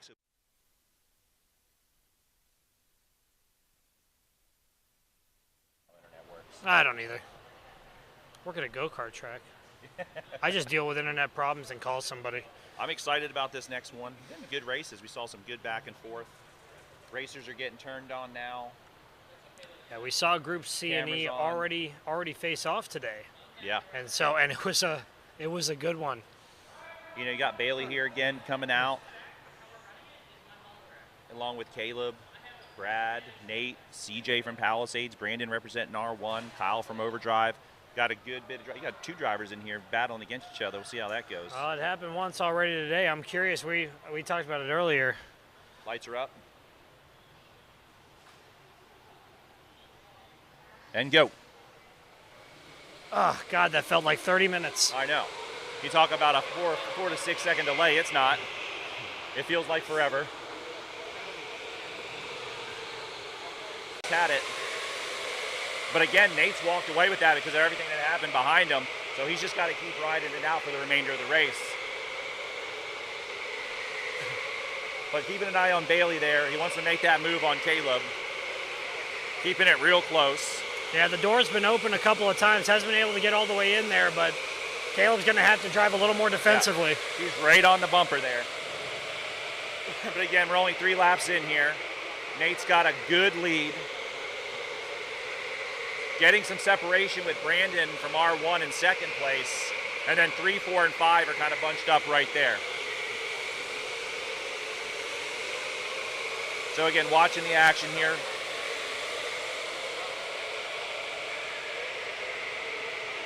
Nate still out at a good lead.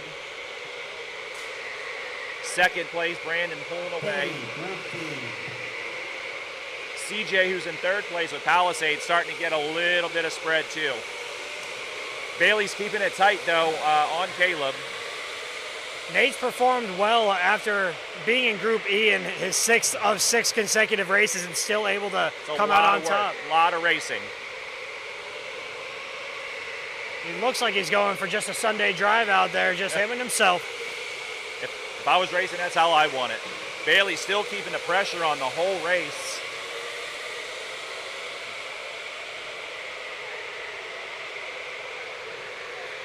About halfway through this one. Not much to talk about yet, but yeah, there's some competition going on in the middle of the pack.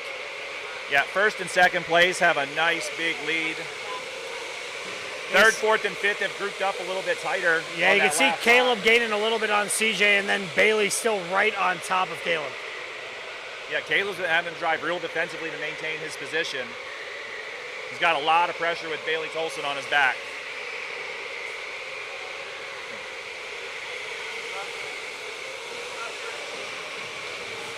All right, coming around, 8 laps in. Again, Nate and Brandon way out there by themselves. No pressure.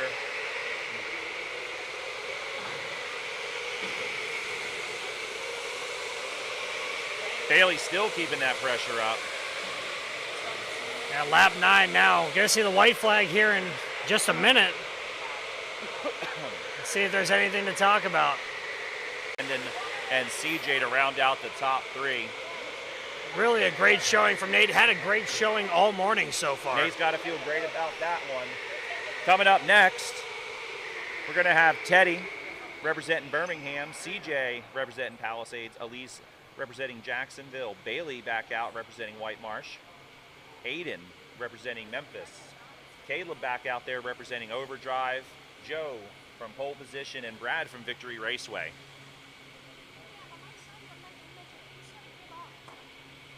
So again, racers coming out. It's not just who's fast. I would have ate 10 cinnamon rolls if I was racing. There was some contact early in the race, similar to what we saw in one of the previous races. I'm curious to see. Eric's on his way over here now. See if he's got anything to report. Yeah, it looks like he's doing that walk. We'll see. Oh no, maybe he cuts to the left. Oh wait, no. No, he's coming this way. We're good. It's going to be a learning experience, though. We're good. Learning experience. I like that. I like learning experience. Thanks, Eric. Tell you what, officiating crew from the World Karting Association doing a great job keeping us informed, huh?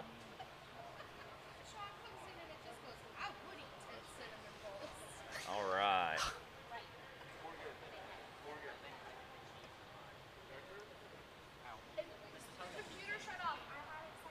All right, so here we go. Justin, welcome back, man. I like to party. Got a few things I had to take care of, so I'll get those knocked out. Thank you for taking care of those things. James, you can hang out with us, but if you need to break off, you can. I'll hang out a minute with you guys. Let's get another race in. Yeah, let's talk about this race, Justin. All right, so Teddy has been having a really strong day. CJ in his first race out didn't have a great time, but he's got Elise and Bailey right behind him. Bailey again coming out of the gate, showing that he's here to win everything. You have Aiden. Caleb's had a really good morning so far. Joe and Brad kind of been at the back. Want to see if they can make some improvements on these position racings, but right now I'm looking at Elise and Bailey. And I think we're going to be doing an interview with Nate shortly. He's had a pretty great time. So far, you know, a couple of little mistakes, opened the door for some passes, but other than that, he's been pretty solid up at the front. Yeah, he's started there and stayed there, just finished in first in his last race, and pretty aggressive victory. All right, well, we're ready with Sean to give his interview with Nate now. All right, great. I'm here with Nate. So Nate, where do you hail from? I'm from Medina, Ohio, from High Voltage. Awesome, High Voltage. Yeah. 6 races in a row. One of the things that they talked about at the drivers' meeting when this thing first started was you guys got to make sure you're sleeping, getting your fluids, you're eating right.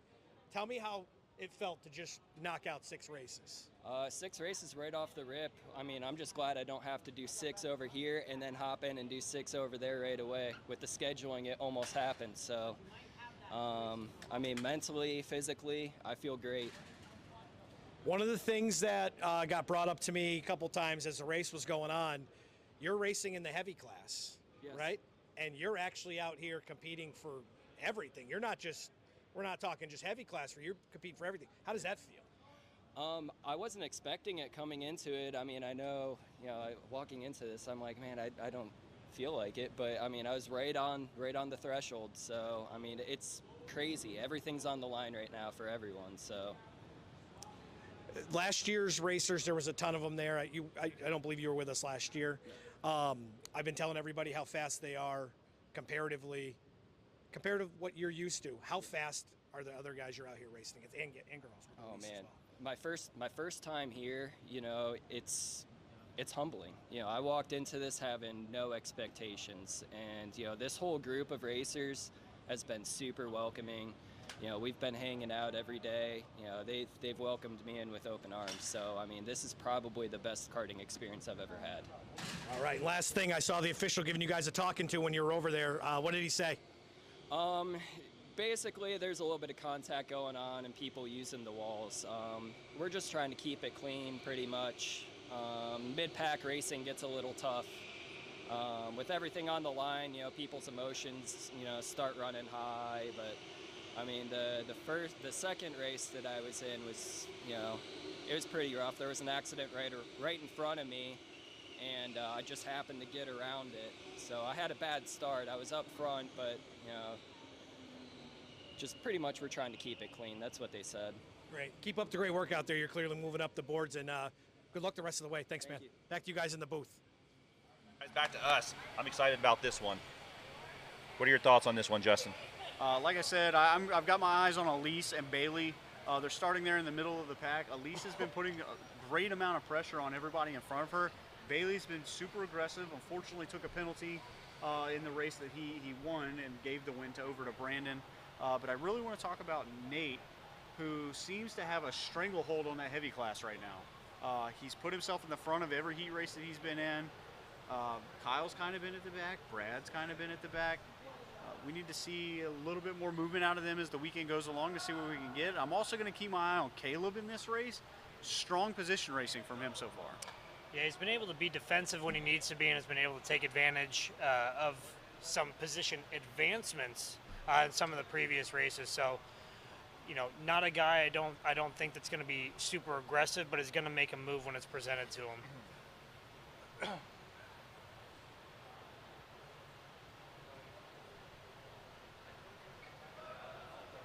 All right, looks like they're having a conversation about Aiden out here. Make sure we get taken care of.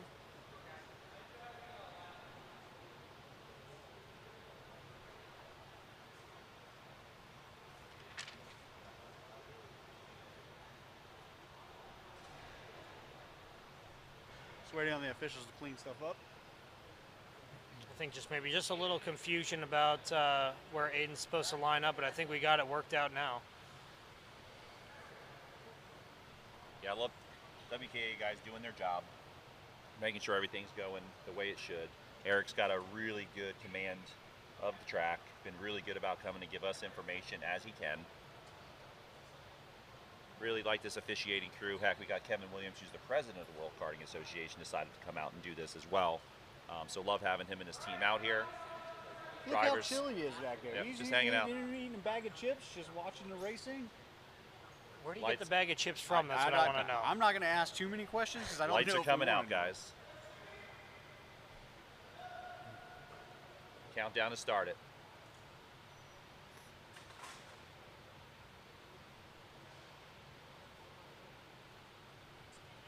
And we're off. Clean start. It's interesting to see. I've got people bouncing on the start. Ooh, a A lot of action back there. Gonna see the sign come out.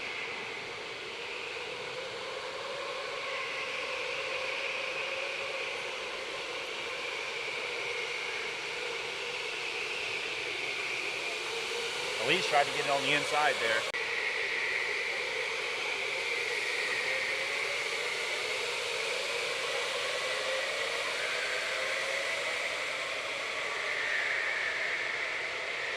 Everything's starting to calm down just a little bit. The pressure's still there with CJ, Elise, Bailey, Aiden right behind Bailey. And then Caleb is starting to close the gap to Aiden. It looked like Aiden got hung up in that hairpin a little bit. Caleb's been able to capitalize right on his bumper now.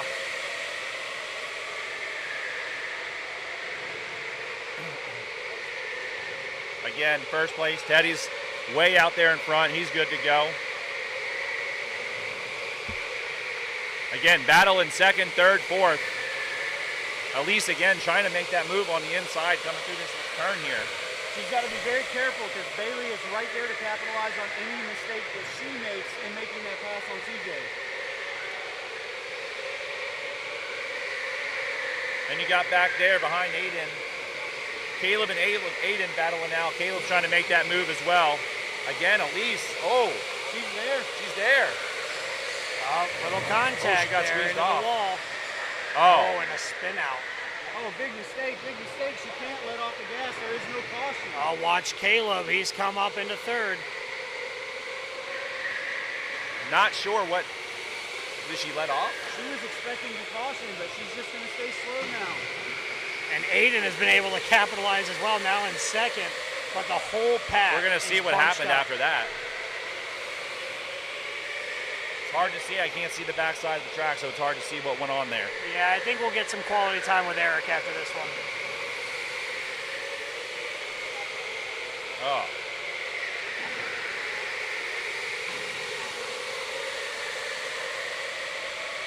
Oh, lap 8 now.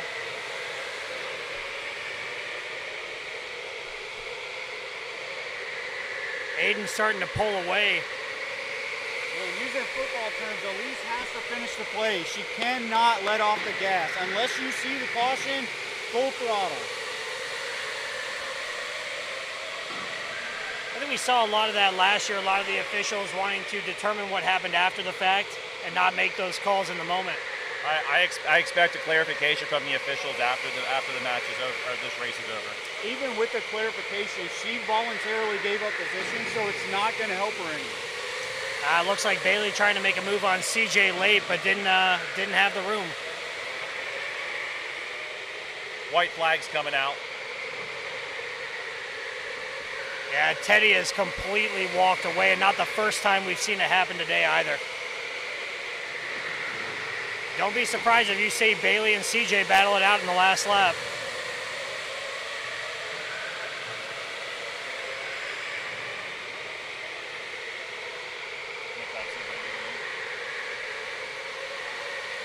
And that'll do it. Teddy's going to come across in first, followed by Aiden and Caleb. And it looks like we got CJ, Bailey, Joe, Brad, and then Elise will come in. Obviously, these are unofficial at the moment. We're going to need to have some officials discussion. Yeah, you just... Eric's already on his way over. You have to finish. Unless you see the caution and your car to slow down, you have to finish every time, regardless of what happens. It's the second time we've seen Caleb able to take advantage of something happening up in the front. And how about Aiden able to move his way up into second and hold it? Yeah, sometimes you just have to be in the right place at the right time, and Aiden was there, took it full advantage of it. There was a lot of movement in here. I do not envy the officials at this moment because they did have an official in that corner. It's obviously a hot corner.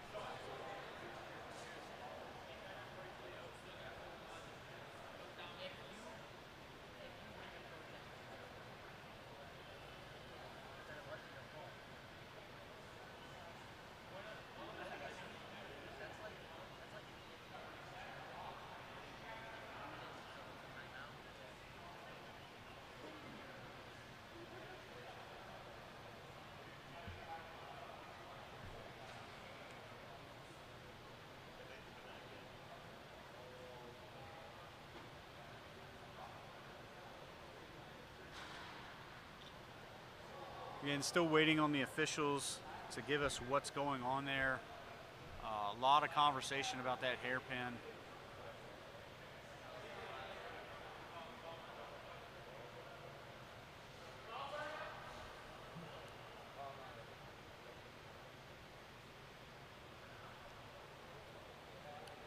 All right, so while the officials are conferring, we're going to take it to a quick commercial break, give them some time, give us a little bit of break to get some water, and we'll be right back at it. But appreciate everybody hanging out with us today, and we'll be right back. Hey everyone, this is Elio Castro Neves, and look, I'm so excited to be here, be able to talking to you guys about it. This year was an amazing year with hard work and passion. You can't achieve your goals if you don't love what you do. And that's why, the American E-Kart Championship, it's super cool. And I tell you what, let me mention about $10,000 for the first prize. I mean, this is absolutely incredible. I don't remember when I used to race to have that kind of incentives. My dad would be really happy about that. But at the end of the day, the prize, it's all about the results of your hard work.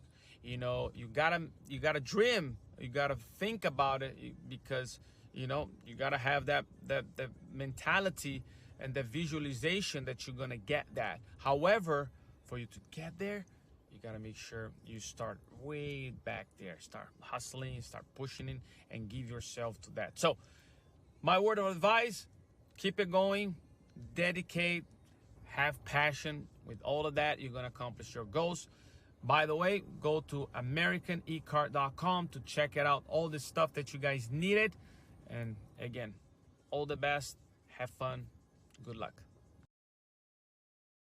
This is Ellis Spezia, and I am here in the final round of the Next Gen Cup Electric Championship in Sweden.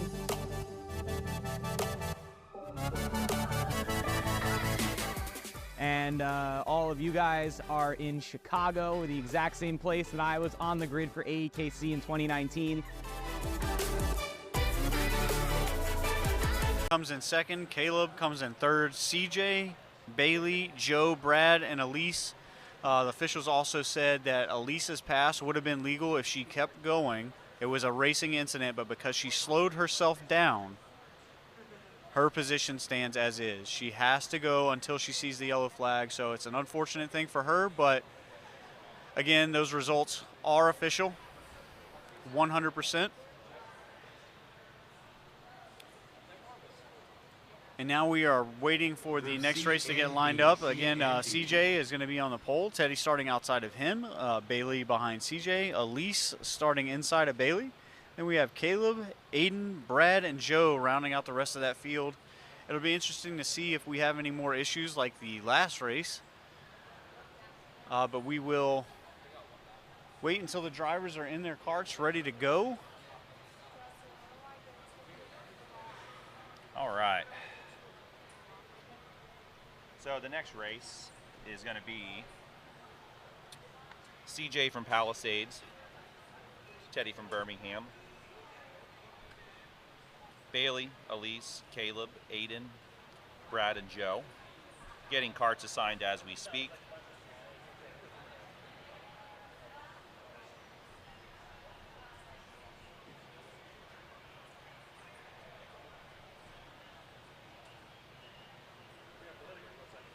And for everybody on the live, yeah, we are working on the signal issue here. Not sure what's going on. We have been troubleshooting all morning.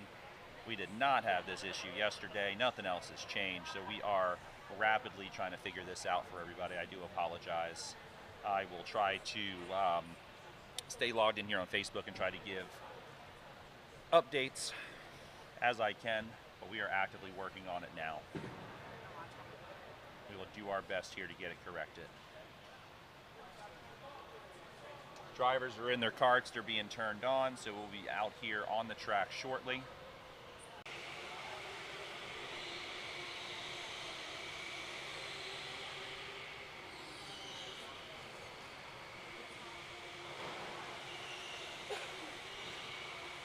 All right, again, drivers getting lined up, waiting for them all to come around, get set up in the grid.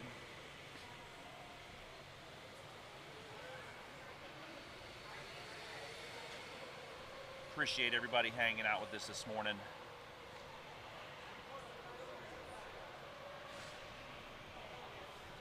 All right, drivers are getting set.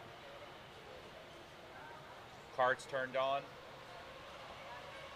Officials making his way to the starting light.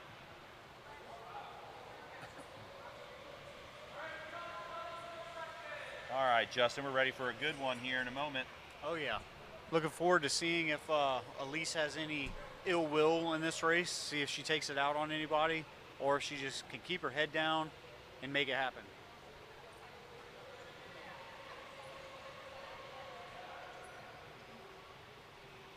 All right. Drivers are set, lights are on. And we're off. Clean start. All right, it looks like Teddy's able to fall in right behind CJ. But again, playing smart, setting CJ up, not letting CJ force him into any mistakes to make a pass.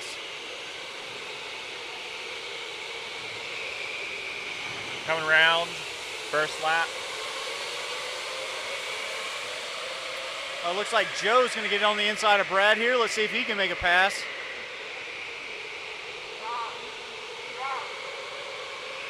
Joe was not able to complete that pass with Brad, so Brad is able to retain his position, but Teddy is up there probing at CJ to see if he can make a mistake, get on the inside of him. Bailey's sitting back there waiting for the mistake to happen. Yeah, big battle up there already for first, second, and third. Elise has got a lot of pressure on her from Aiden.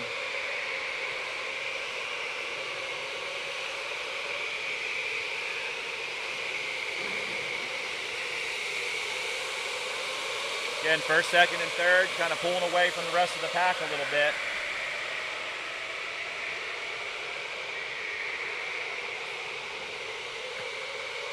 It makes me wonder if Elise is waiting on a mistake to happen up front to see if she could take advantage like Aiden did last time. Yeah, I agree.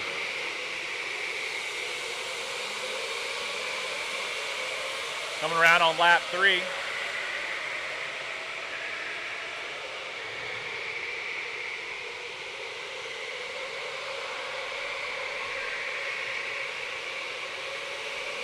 All right, here we go. Still 1, 2, 3, and 4, very tight. Elise was able to close that gap on Bailey a little bit there.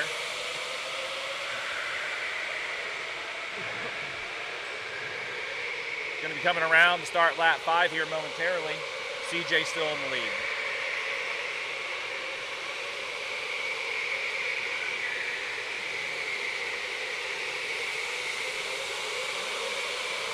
Elise and Kayla were able to catch up to Bailey, so then now it looks like everybody's just sitting and wait. Who's going to make the mistake up front and push someone else out of the way and give them that opportunity?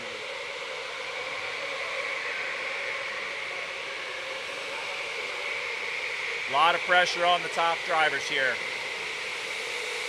Teddy's really keeping that pressure up on CJ.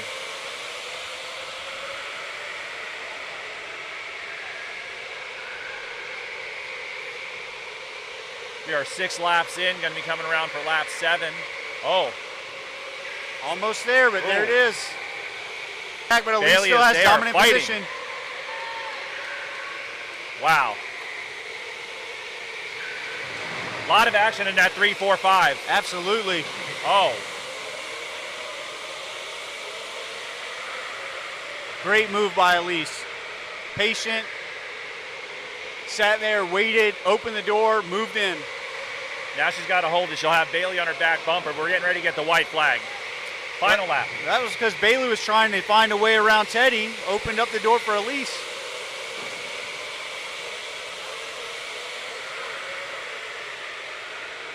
And CJ's out in front there.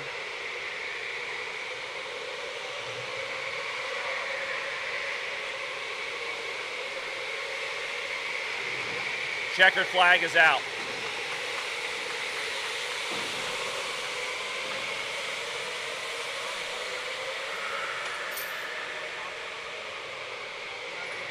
All right, we will await anything from the officials. Make sure this is the official standings. As the officials make their way across the track. I didn't see anything, so just want to wait for it, make sure we don't jump the gun here. Justin, we make any progress, you think, on those internet issues? No, but we're working on it. All right. Sorry about the signal, guys. We are really trying to figure out what's going on here. Nothing changed since yesterday. Doing our best here. All right.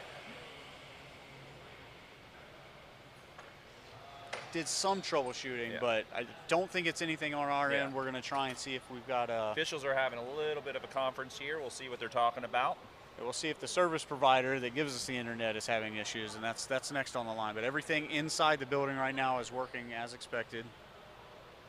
All right, so we are having some discussion here, so we'll see what that's about. See if Eric makes his way over here.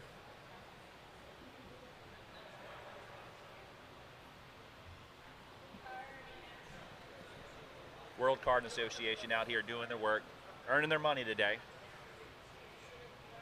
Yep, everything stands. Everything got the thumbs up, so everything stands as is. We don't know the difference, sir. We see the officials getting together.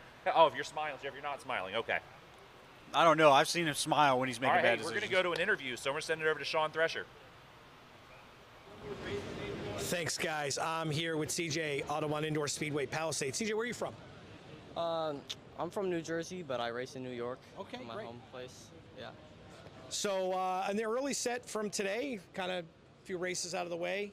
A lot of bumping, a lot of jockeying for position. Yeah. Tell me about it. I was really just thrown around the first couple races, like fully just spun around, thrown in the wall for the first couple races. But I got away with it this time. I got away, got first, so it's pretty nice. I saw you out there. You look like every time you're coming around a corner, you were kind of waiting for it, but you were really in control. Never at any point did you look nervous. You don't look like you're looking over your shoulder. A lot of good racers out there. Is that what you're seeing as well? Yeah, definitely. I mean, it was hard to have my defense keep going, but I got it to hold, and eventually I sped away from them. So. You hail from a place that probably has the most aggressive drivers on the planet, New Jersey, and then obviously going into New York. How does that compare to what you're seeing out here? It's kind of the opposite for me. I mean, I'm from there, and I've been thrown around the whole time, so. Great. Well, you're doing great out there. Keep it up the rest of the way. Good luck. Back to you guys in the studio. Thanks.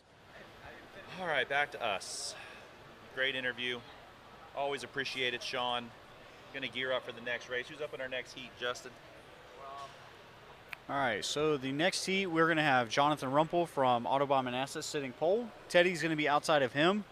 Aaron will be right behind Jonathan, and Elise on the inside of, or right behind Teddy.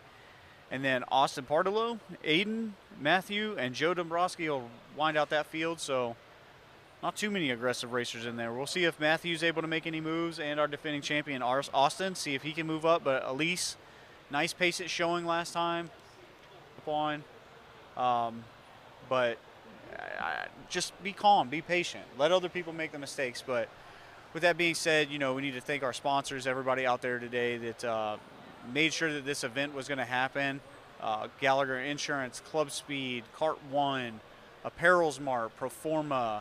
All of you guys really make it easy on us to come in and make this happen. And then a huge shout out to Viewpoint that's going to make any, you know, challenges that we have. Any protests, they're going to make those super easy. Every single one of the carts going out today is getting a Viewpoint camera on top. So thank you to everyone out there making that happen for us.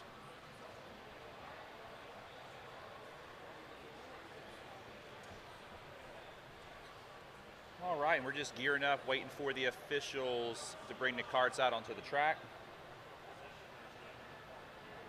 Racers are all set in their carts in the pit lanes.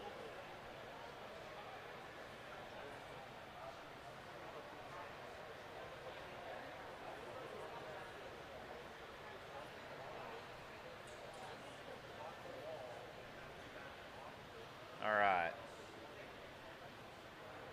Cart lights are on, so we should see them rolling out onto the track here shortly.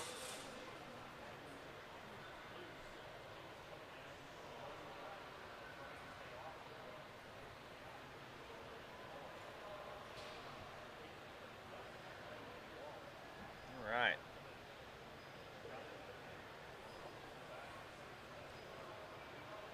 Officials getting into their spots.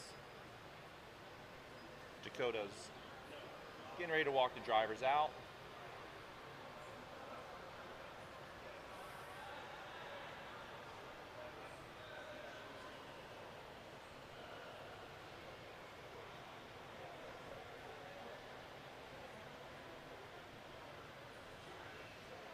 All right, they're rolling out as we speak.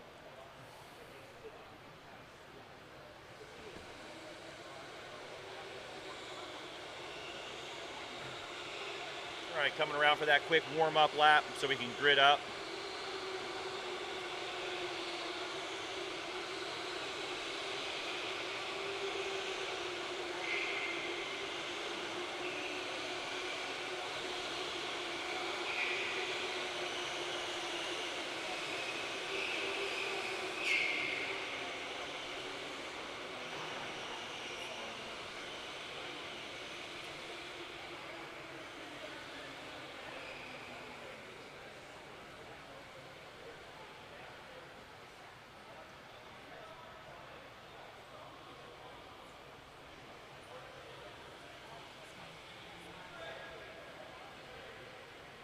All right, drivers are getting lined up in the grid.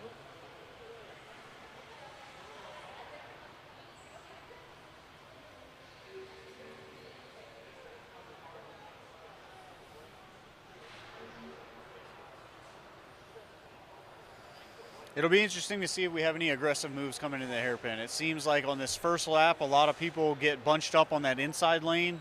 Granted, the outside lane gets kind of left out to dry, but who's going to make the aggressive move on the inside lane or even from the outside to dive into the inside lane to set themselves up for the rest of their lap? All right. Officials are in spots. We're about to get the light for this one. Last couple of races have been really good. Definitely. A lot of action. I know we started off a little slow, but... Well, it's only going to ramp. It's only going to ramp up from here. The rest of the day is going to get chaos.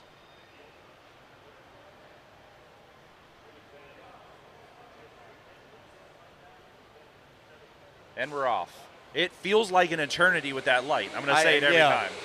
My heart skips a couple beats waiting for it. Oh, contact in the hairpin. Ooh, what a good shot. Elise got a shot from Aiden, which just catapulted her up.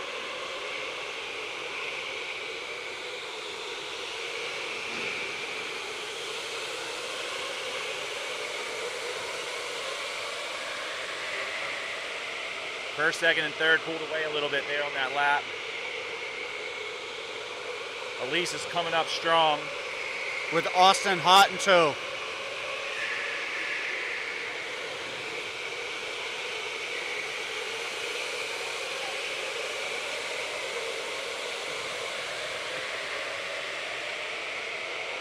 All right. Again, we got first, second, and third grouped up. Elise following right behind. Austin on her tail.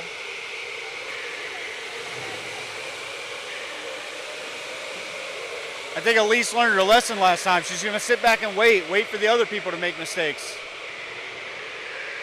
Yeah, we're only 2 laps in. You don't got to make big moves right now.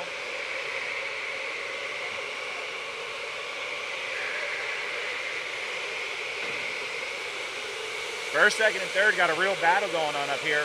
Aaron's keeping that pressure on Teddy, keeping it on Jonathan. But again, we saw it last race. Bailey went to make a move, left the door open, Elise slid right through. If Aaron makes a mistake this time, it'll be Elise, Austin. If Aiden can catch up, he'll be there 17. As well. Teddy's on the inside. He's got the dominant position. I think Teddy's going to make a pass, and Aaron's going to be right behind him. Wow, great move. Aaron was trying to take advantage of that as well, just couldn't quite make it. No, so now the standings are Teddy, Jonathan, Aaron, Elise, Austin, but that gave the opportunity for Elise and Austin to catch right back up. I'm going to say Elise, and they were able to move right back up there, so.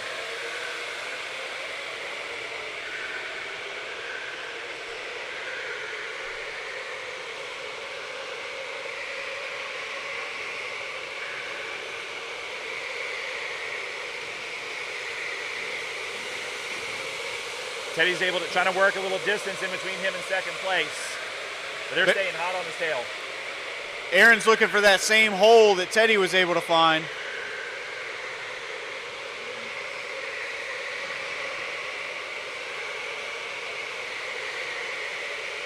We're going to come around for lap number 7.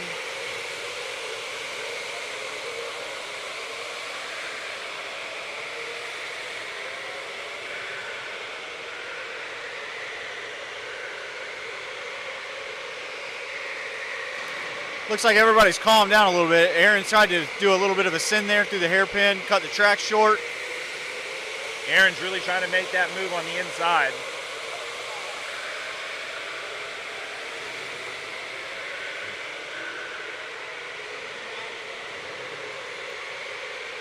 Teddy's starting to get some distance there between second place for sure. Pulling away a little bit. That's usually what happens with Teddy, though. He takes the lead, and then he just pulls away slowly but surely. Doesn't make many mistakes. They will be coming around for lap 10.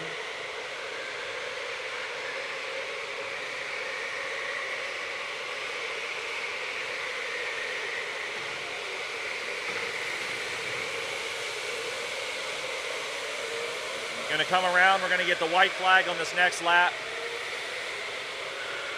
Teddy still has a dominant lead. I don't think we're going to see any dramatic moves on this last lap. Aaron's right on the bumper. He knows if he wants to make a move, he's got to make it.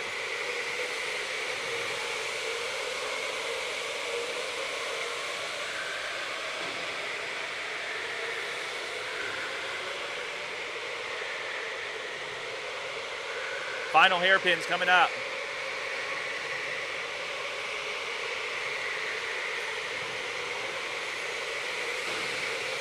All right, there's your finishing order. Teddy, Jonathan, Aaron are on podium. Elise comes in 4th. Austin following her up. Aiden behind him. Matthew, and then Joe from pole position, rounding out the rest of the field. And I didn't see anything that's going to warrant any discussion, so that should stand. Nope, really clean race. Great passing. Let's talk about this next one coming up. So heading off on pole, hometown hero, Tony Patterson. Right beside him, he's going to have Teddy Oates. Teddy's been pretty dominant all day. And then right behind Tony is going to be Jason. Jason just missed it last time. He was putting the pressure on, just didn't have enough time to really make the move. And we have Elise coming in on 4th. Alex, Aiden, Colin, and then again, Joe Dombrowski from pole position rounding out the field. But I really see a lot of movement with Tony, Teddy, Jason, Elise. Even Alex is inserting himself in the field. This is going to be a really strong race.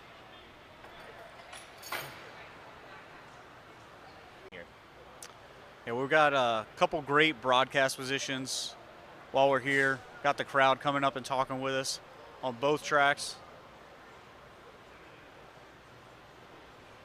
Oh, Spencer Graciani says, I wish I was there. Wish you were here too, buddy.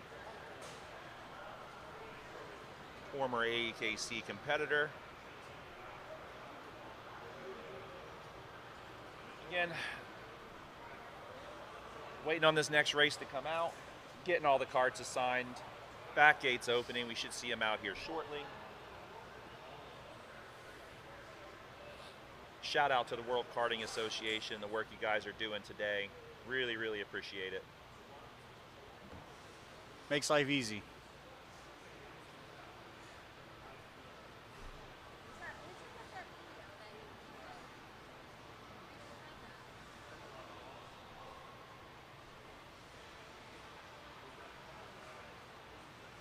All right. Lots of racing being done today. Drivers are being respectful. Haven't seen any issues yet. Still early. Saturday. Still early. Tomorrow's going to be the day.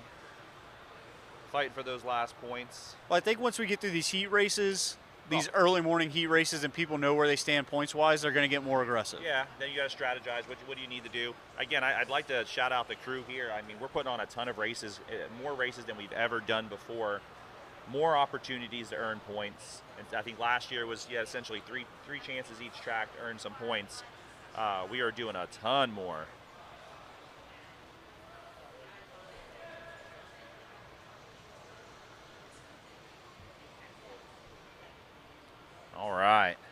Karts are coming out onto the track. I'm ready for this one.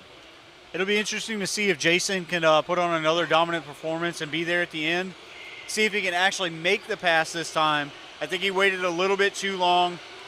Waited to see if Tony was going to slip up and make a mistake. I think he's going to have to force the mistake this time if he wants to finish on top. All right. Drivers are stacking up here, getting lined up in the grid.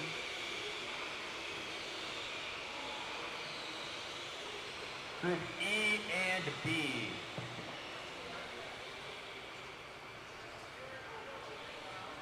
Tony moving up to get in the pole position.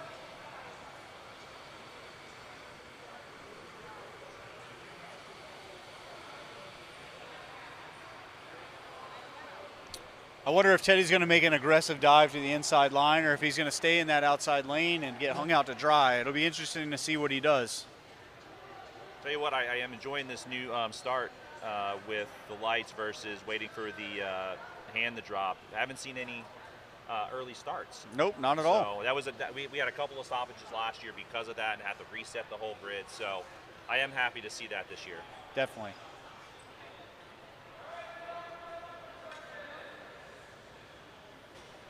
All right. Okay. Lights are up.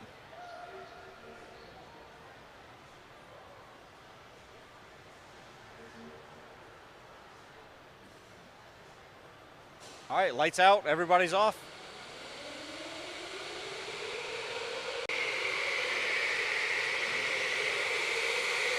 But the thing that doesn't need to happen is Jason doesn't need to wait too long like he did last time. I think probably lap 5 he needs to start putting his plan into motion and making the moves that he needs to make.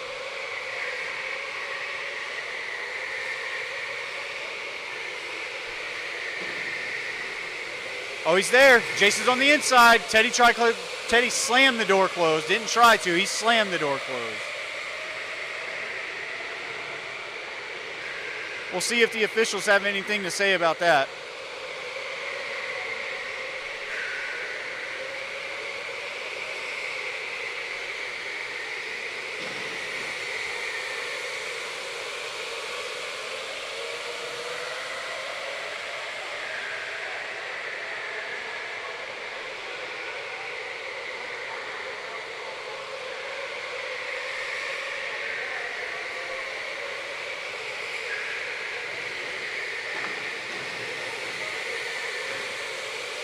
All right.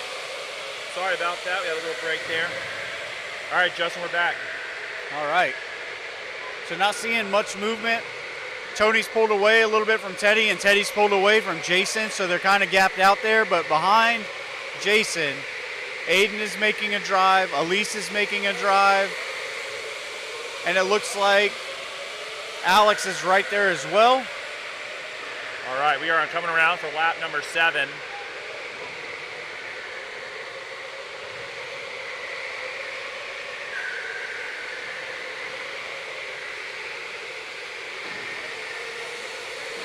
Oh, a lot of pressure right here between Aiden and Elise. Trying to make that move. Final call for Jonathan.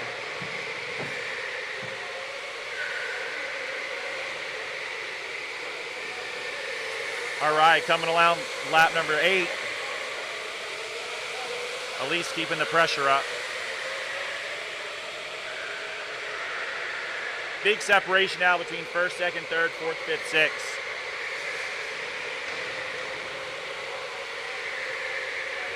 Coming around lap number 9. Tony and Teddy have had a fantastic day today. Both of them have been battling back and forth for the wins today. Really impressed by what those two gentlemen have done today. I've also been really impressed with Elise. Outside of the one really big mistake that she had, she's been very calm, patient, just waiting on other people to make mistakes and then taking advantage of them. All right, going to get the white flag on this next lap.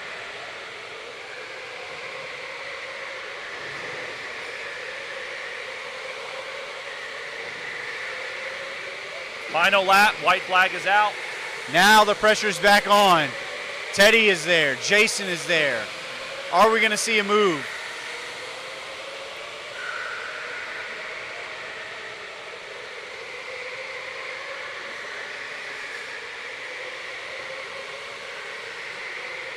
Great effort by Teddy and Jason to make the move, but they just couldn't finish it there at the end.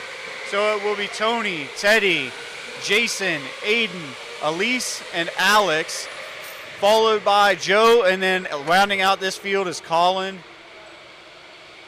It was awesome to see those front three drive because you could see that they were being patient and aggressive all at the same time.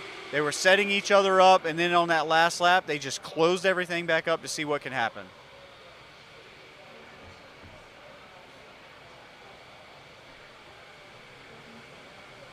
Next race coming up. Got Nate, followed by Jonathan, and then Brandon, Aaron, Kyle, Austin, and then Matthew. So Nate, Jonathan, and Brandon have been having a great day. Aaron's also been having a great day. I think Aaron needs to get a little bit more aggressive. I think we've seen the aggressiveness out of Brandon. Jonathan's always kind of been up front, so he hasn't needed to be aggressive. And Nate, the same thing. He's been up front, made a couple mistakes in his early heat races, settled down, consistently been in the front. These guys are doing good.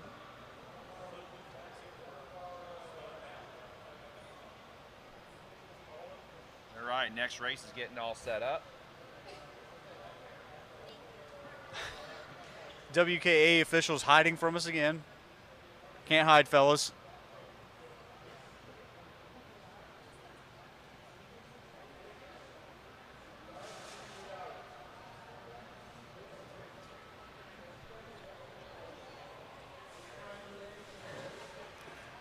We're waiting on all the drivers to get into the pit area, get in their carts.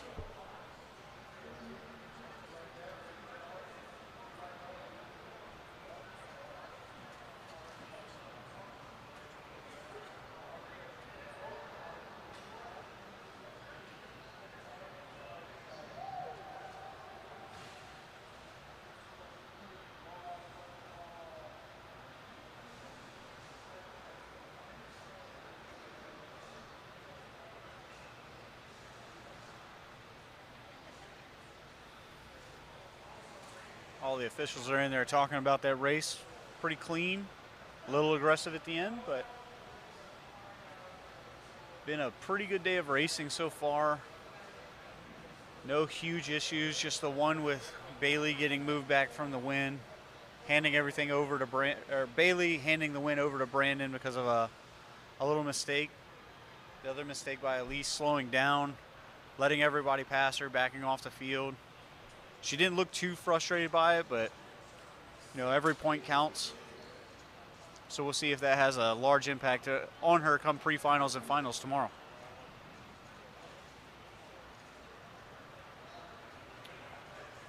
So while we're waiting on all of the drivers to come out and the officials are conferring with everybody and letting them know, I think we're going to take a quick commercial break. See if we can figure out these stream quality issues for you guys at home. Sorry that you're having to deal with that. But yeah, it had a great day of racing so far. But as soon as we come back, we should be well into our next heat race.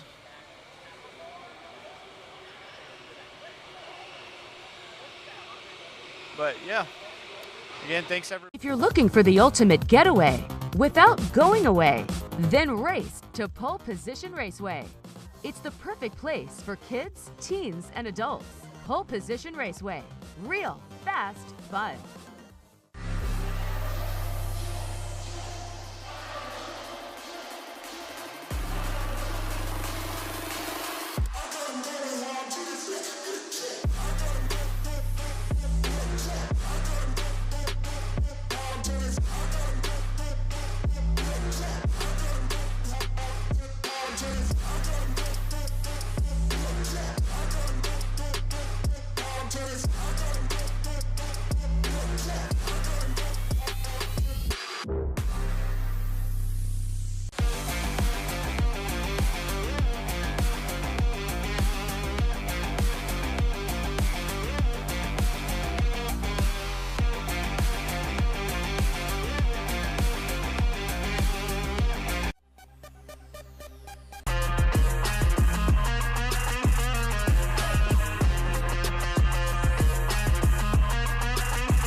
All right, everybody, welcome back. We are just about to go lights out for our next heat race, and we are lights out.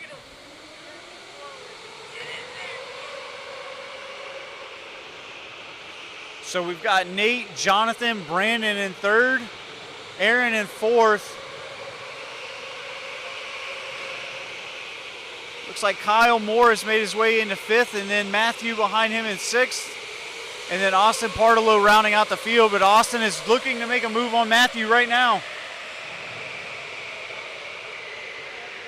Jonathan's really working hard on Nate.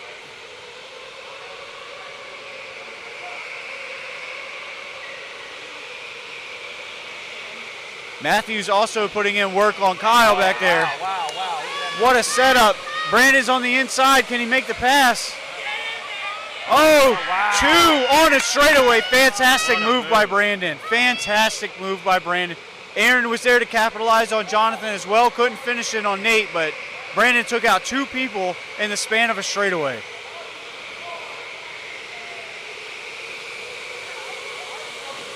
That was an amazing move. Highlight of the day. That back hairpin's going to be the spot where a lot of things happen today, I feel. They left the door wide open, and Brandon just barged through it. And that Aaron's keeping up a lot of pressure on him right now. Looking for that same opportunity. Definitely. I think this might be family right here. They're loving it.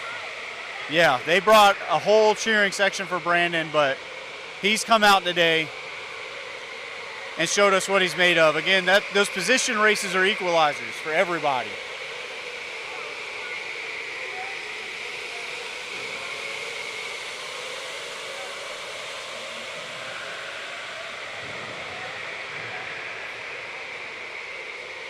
Brandon's starting to pull away there a little bit, which we've seen when those big moves happen. That new person in the front gets that edge and gets out there. Well, because everybody behind him are beating each other up trying to get around, so it gives him the opportunity to just pull away.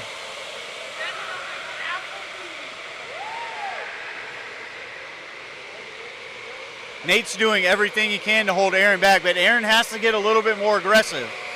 Give him a shot in the straightaway. Let him know he's there.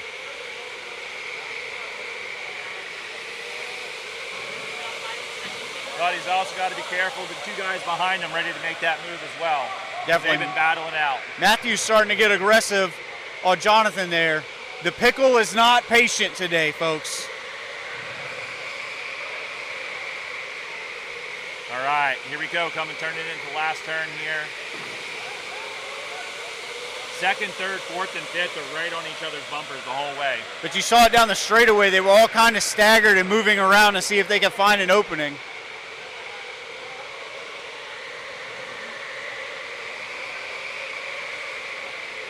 Brandon sitting out there holding his own. Coming around. Lap number 8.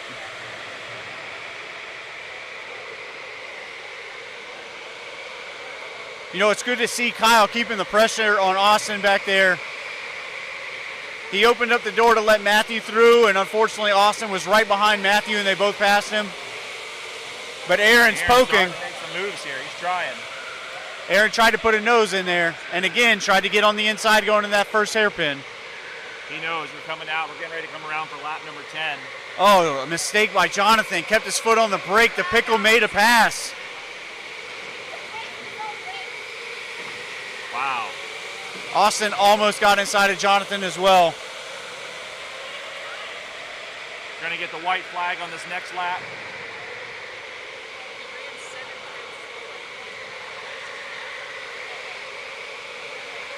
What a great race. Final lap.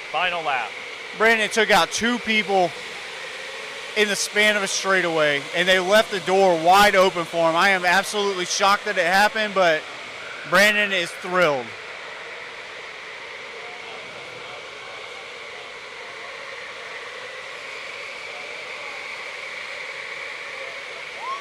Checkered flag. Oh yeah, Brandon is excited. All right, that was a great clean race. So it's Brandon, Nate, Aaron, Matthew, Jonathan, Austin, and Kyle Jonathan had a little bit of a mistake there at the end where he kept his foot on the brake. Lost the spot, but he'll get him corrected, get everything pulled across. But awesome job by Brandon. Really powerful move there. Amazing.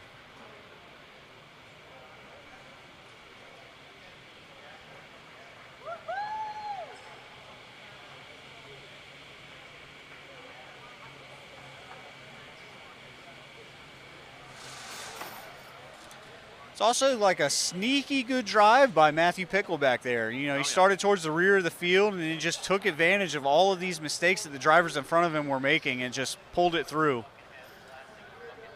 But the next race up, we have Teddy, Jonathan, Elise, Aaron, Aiden, Austin, Joe, and then again Matthew rounding out that field. Matthew starting at the back. It'll be interesting to see if he has another good drive up towards the front.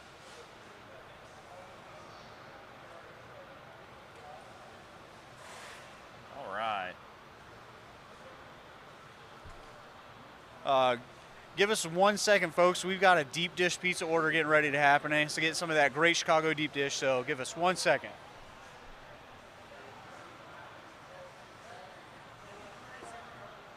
Oh yeah, I gotta do a shout out to Heavy Class Club getting that deep dish pizza action going.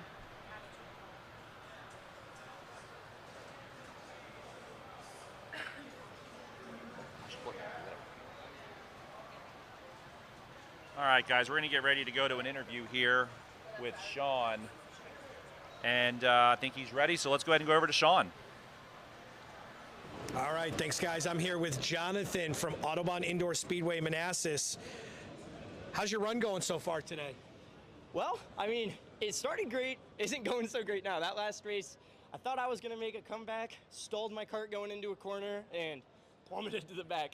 Even though I felt like I had good pace, I mean, hey, it happens. I'm still learning the karts, and just like everybody is. So, adaptability is the name of the game, like I said.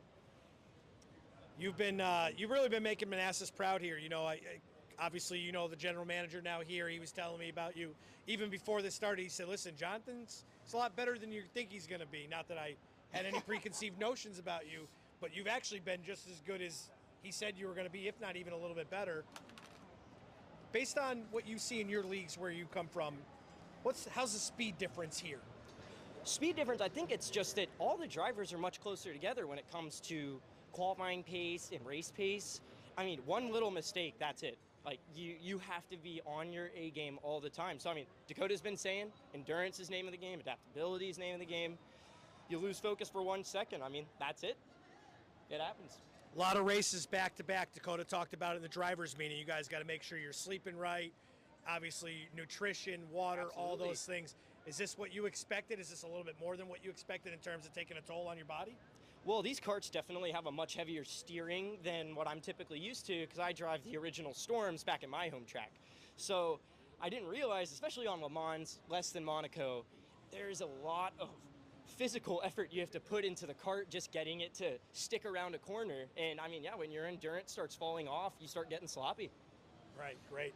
Last question, is there anybody out there that really worries you as you're heading into, you know, going into the later parts of the day, even heading into tomorrow? Anybody who really worries you out there?